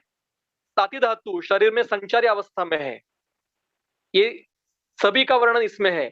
और इसलिए चरक ने आगे नीचे की लाइन पढ़ी अभी, दोषाणाम अपि चय एवं स्यात् एक देश प्रकोपणम, जैसा ये वर्णन रस का किया है ऐसा दोषों का भी होता है। तो दोष शरीर में संचार करते करते प्राकृत दोष अपना उचित कर्म करने के लिए, प्राकृत कर्म करने के लिए शरीर में युगपत सर्वथा अजस्त्र घूमते हैं, जहां पे ख वैगुण्य से रुकते हैं वहां पे अपने अपने दोषों के स्रोतों के अनुसार व्याधि निर्माण करते हैं। दोष विकृति होने चाहिए ऐसा कुछ आवश्यक नहीं है, प्राकृत दोष भी रुककर व्याधि कर सकते हैं। कई संदर्भ है संप्राप्तियों में, गुल्म में है, गुल्म में वात गुल्म की संप्राप्ति देखोगे तो रुकने वाला जो गुल्म करने वाले पित्त श्लेष्मा ये प्राकृत है वहां पे, क्योंकि गुल्म करने के लिए, काठिन्य करने के लिए कोई तो मूर्त भाव चाहिए। वायु मूर्त नहीं है तो वो उसका उसको काठिन्य नहीं आ सकता। वायु को काठिन्य आना मतलब गुल्म नहीं है। काठिन्य आने के लिए कोई तो मूर्त भाव चाहिए। तो जहां पे गुल्म में वायु के वृद्धि से ख वैगुण्य से प्राकृत पित्त और प्राकृत श्लेष्मा रुकते हैं और काठिन्य आता है, तो उसको वातगुल्म कहा है। बाद में आप देख लीजिए, नहीं तो मैं गुल्म के ऊपर मेरे लेक्चर्स यूट्यूब पे अवेलेबल है, आप सुन लीजिए बाद में। अब यही सूत्र ऐसा का ऐसा सूत्र अष्टांग हृदय के शारीर स्थान में तृतीय अध्याय में सूत्र नंबर 70 में है। सेम सूत्र, एक भी शब्द इधर का उधर नहीं है। देखिए, यानी रस धातु ही वगैरह वगैरह। और आगे दोषाणाम अपि च एवं स्यात् एक देश प्रकोपणम। अब इस टीका में, टीका पढ़िए शांति से, मैं पढ़ता हूं। देखिए, सर्वा अरुण की टीका। एवं इति दोष प्रकोपम अत्रम इति अतिदेशार्थम यथा रसः क्षिप्यमाणः ख वैगुण्यात् यत्र सज्जति तस्मिन् विकारम कुरुते। जब रस घूमता हुआ ख वैगुण्य से जहां पे उसका संग होता है, वहां पे उसके विकार, रस प्रदोष विकार निर्माण करता है।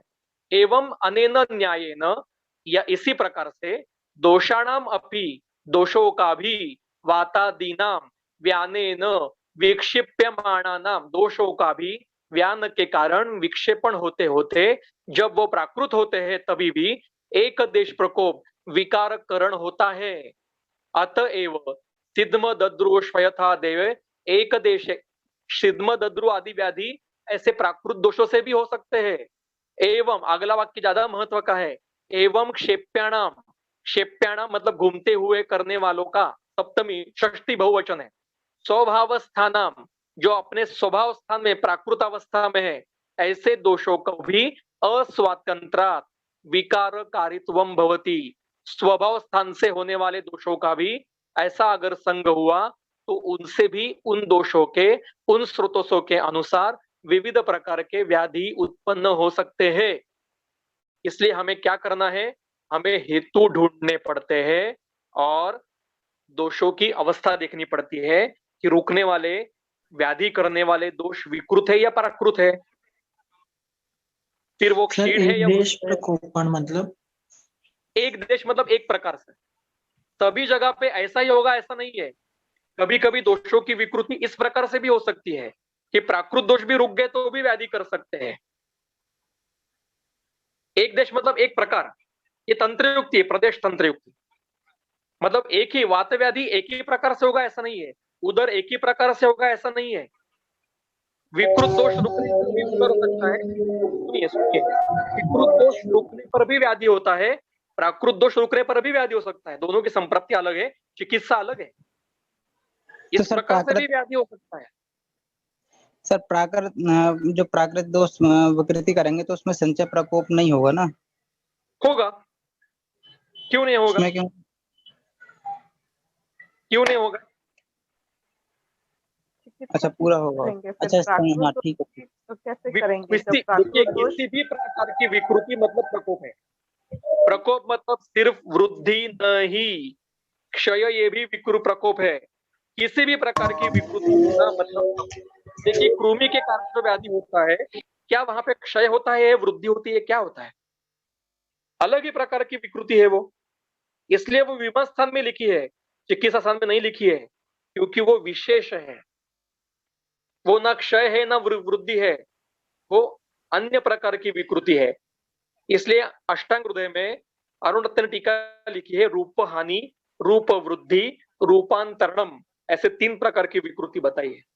रूप हानि मतलब क्षय, रूप वृद्धि मतलब वृद्धि, और रूपांतरण मतलब ना क्षय न वृद्धि। ऐसे भी कुछ विकृतियां होती है, जैसे दैव व्यापाश्रय जन्य की चिकित्सा, दैव व्यापाश्रय हेतु के जो होते हैं, आगंतु जो हेतु है, मानस जो हेतु है, वो अन्य में आते हैं। उनमें ना क्षय है ना वृद्धि है दोषों की, फिर भी दोषों की विकृति होती है। सर, दोष तो सर दोष को जब संग होंगे, एक पूछिए। हाँ पूछिए। हेलो सर, प्राकृत दोष जब संग होंगे वहां पर विकृति करेंगे तो कैसे चिकित्सा किसकी करेंगे फिर? प्राकृत दोष की कैसे चिकित्सा जो करेंगे? जिसके संग कारण होके- रुके हैं, जिसके कारण दोष रुके हैं, उसकी चिकित्सा करने की। जैसे समझो कोई एक पाइप है पानी का और वहां पे कुछ कीचड़ अटक गया, कुछ पेड़ के पत्ते या डाली अटक गई और उसके कारण पानी में रुकावट है, तो हम चिकित्सा पानी की तो नहीं करेंगे ना। हम क्या करेंगे, जो रुकावट का जो कारण है वो निकाल देंगे, पानी बहना शुरू कर देगा। तो फिर संग किन किन कारणों से होगा? संग अनेक प्रकार से होता है। संग अनेक प्रकार से होता है। आम के कारण संग होता है, धातुओं के आवरण से संग होता है, दोषों के परस्पर से आवरण से संग होता है, किसी छोटी सी ग्रंथि के कारण संग होता है, किसी अति शीत गुण से स्तंभ हो जाता है, अति उष्ण से संकोच हो जाता है, अति रुक्ष से संकोच हो जाता है। उस प्रकार जिस प्रकार का संग है उसके विपरीत चिकित्सा हमें करनी है। बराबर सर, थैंक यू। सर जब संग होगा तो वो मतलब शरीर दोष धातु मल इन सबसे बना है, तो जब वो संग होगा तो धातु की विकृति होगी, तो जब वो धातु की विकृति होगी तो मतलब उनमें इन्वॉल्वमेंट तो हो ही रही है ना दोषों की भी। दोषों की विकृति के बगैर धातु की विकृति नहीं होती। तो फिर किसी सर भी यहाँ पे जब ख वैगुण्य हो रहा है तो वहां पे तो धातु की दोष ही रुकते, दोष नहीं, देखिए ख वैगुण से डायरेक्ट धातु नहीं रुकेंगे, पहले दोषों की विकृति होगी फिर धातु विकृत हो जाएंगे, क्योंकि ख वैगुण्य करने वाले दोष ही है। सर दोष प्राकृत अवस्था में है, वहां ख वैगुण्य उत्पन्न हो रहा है, तो इसका मतलब है कि उस जगह पे ख वैगुण्य उत्पन्न करने के लिए दोष विकृत अवस्था में है, और तो एक ही कंडीशन में दोष विकृत भी है और दोष प्राकृत भी है। नहीं नहीं नहीं नहीं नहीं नहीं नहीं, आप थोड़ी सी गड़बड़ हो रही है, ऐसा मत सोचिए। देखिए दोष तीनों के तीनों प्राकृत और विकृत ऐसे कभी नहीं रहते, उनमें तरतमत्व होता है। जैसे शरीर में रुक्ष गुण बढ़ गया, अति रुक्षत्व आ गया, उसके कारण भी अंदर से बहने वाला रुकेगा या नहीं रुकेगा। एक उदाहरण बताता हूं मैं आपको। एक समझो पाइप है और पाइप के अंदर से पानी बह रहा है, पानी जा जाके अंदर का सरफेस रफ हो गया, तो अंदर से पहले कितना भी कीचड़ जाएगा, जब तक सरफेस स्मूथ है तब आराम से बह के जाएगा। अब जब सरफेस रफ हो जाएगा तो पहला कुछ आगे अटक जाएगा, फिर दूसरा पर उसको अटकेगा, फिर कीचड़ अटकेगा, फिर एक पत्ता आ गया तो वो अटक जाएगा, कोई कपड़ा आया तो अटक जाएगा, डाली आ गई बह के तो अटक जाएगी। धीरे धीरे वो ब्लॉक बढ़ता जाएगा और फिर आप पीछे से आने वाला प्रवाहन चालू है वो उल्टा घूमेगा या फिर दूसरा किसी मार्ग से बहने लगेगा, पाइप फूट जाएगा। फिर तो बहने वाले जो है वो प्राकृति है, पर सरफेस के कारण स्रोतोस भी विकृत हो जाता है। तो स्रोतों की विकृति के कारण अनेक प्रकार के स्रोतों विकृति के कारण है। ख वैगुण्य के अनेक बिंदु है। तो सर स्रोतस की जो विकृति हुई है वो भी तो दोषों की वजह से हुई है। सुनो, इट इज नॉट नेसेसरी कि ख वैगुण्य के लिए दोष विकृति होने चाहिए, ऐसा कुछ नहीं है। स्रोतोस की दृष्टि के सामान्य हेतु क्या है बताइए आप मुझे।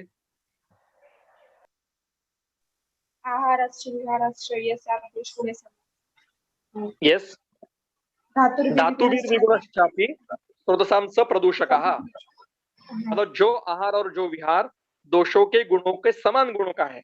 यहाँ पे दोष विकृत करने वाला आहार ऐसा नहीं कहा है। उससे स्रोतस, देखिए बहुत विस्तार का विषय है, इसलिए वातकलाकली अध्याय पढ़ना चाहिए।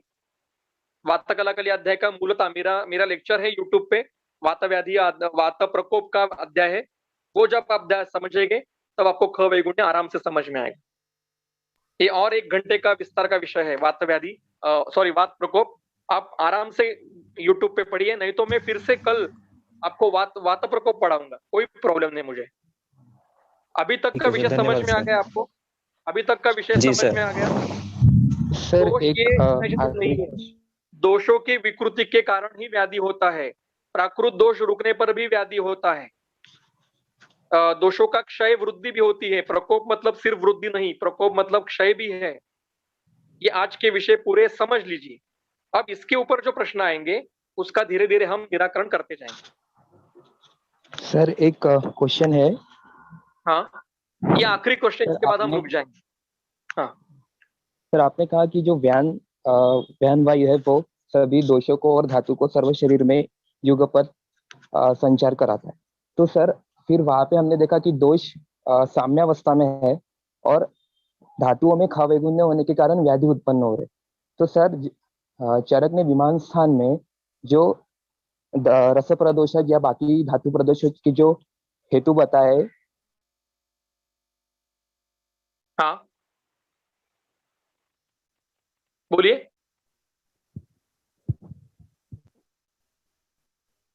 आपकी आवाज नहीं आ रही। हेलो। हाँ सर अभी आ रही है। हाँ हाँ बोलिए बोलिए। सर फिर चरक जी ने जो विमान स्थान में स्रोत दृष्टि के हेतु बताए हैं वो डायरेक्ट स्रोत दृष्टि करेंगे, ऐसे हेतु है वो? नहीं, स्रोतदुष्टि भी करेंगे और साथ में स्रोतस का जो जिस स्रोतस का जो भाव पदार्थ है उसकी भी दृष्टि करेंगे, बीच में दोषों की भी दृष्टि करेंगे। उसका संदर्भ मैं आपको बताऊं? चाहिए आपको संदर्भ? Yes sir, yes sir. Yes, 2 minute में देता हूं।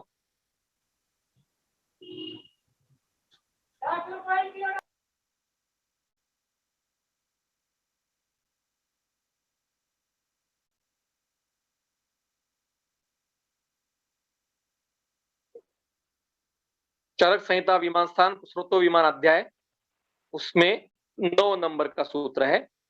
देखिए अब इसमें नीचे से तीसरी लाइन से पढ़ना शुरू करेंगे। श्रोतांसी एव, उसके 2 ऊपर लाइन देखिए, तेषां प्रकोपात, मतलब स्रोतों की विकृति के कारण स्थानस्थ और मार्गग शरीर धातु प्रकोपम आपद्यन्ते, मतलब स्रोतों की विकृति के कारण स्थानस्थ मतलब प्राकृत अवस्था में जो दोष है और जो मार्गग है, और यहाँ पे चकार होने से स्थानस्थः च अस्थानस्थः च मार्गगः च अमार्गगः च, ऐसे सभी प्रकार के शरीर धातु, धातु मतलब यहाँ पे सिर्फ रसद शुक्र नहीं, दोष धातु मल सभी जो प्राकृत अवस्था में है उनकी भी विकृति स्रोतो विकृति के कारण हो सकती है। आगे मतलब स्रोतों की विकृति पहले हुई, उसके कारण शरीर धातु विकृत हो सकते हैं। आगे कहते हैं इतरेषां प्रकोपात इतराणि, मतलब धातु विकृत हो गए पहले तो उनके कारण स्रोत, उसका स्रोत भी विकृत हो जाएगा। मतलब रस विकृत हो गया तो रस वह भी विकृत हो जाएगा, रक्त विकृत हो गया तो रक्त वह विकृत हो जाएगा। मतलब अभी तक क्या हुआ, रक्त वह की विकृति के कारण रक्त विकृत हो सकता है, मांस वह की विकृति के कारण मांस विकृत हो सकता है, और इतरेषां प्रकोपात इतराणि मतलब रक्त विकृत हो, मतलब स्रोतस और धातु ये परस्पर को विकृत करेंगे। पहले कोई भी विकृत होगा वो दूसरों को विकृत करेगा। अब आगे कहते हैं श्रोतांसी एव, एक स्रोतस दूसरे स्रोतस को विकृत करता है। मतलब रसवह विकृत हो गया तो वो रक्तवह को करेगा, मांसवह को करेगा, प्राणवह को करेगा, मूत्रवह को करेगा, किसी भी स्रोतस को अन्य को दुष्ट कर देगा। धातवः धातुन एव, एक धातु दुष्ट हो गया तो दूसरे किसी भी धातु को दुष्ट करता जाएगा। आगे कहते हैं तेषां सर्वेषां, ऐसे सभी स्रोतस और सभी धातुओं की दुष्टि किनके कारण है? वात पित्त श्लेष्माणः प्रदुष्टा दूषयितारो भवति, इन सभी स्रोतस और सभी धातुओं की दुष्टि के कारण दोष ही है, प्रदुष्ट दोषी है, क्योंकि दोष स्वभावा। समझ में आ गया? Yes sir.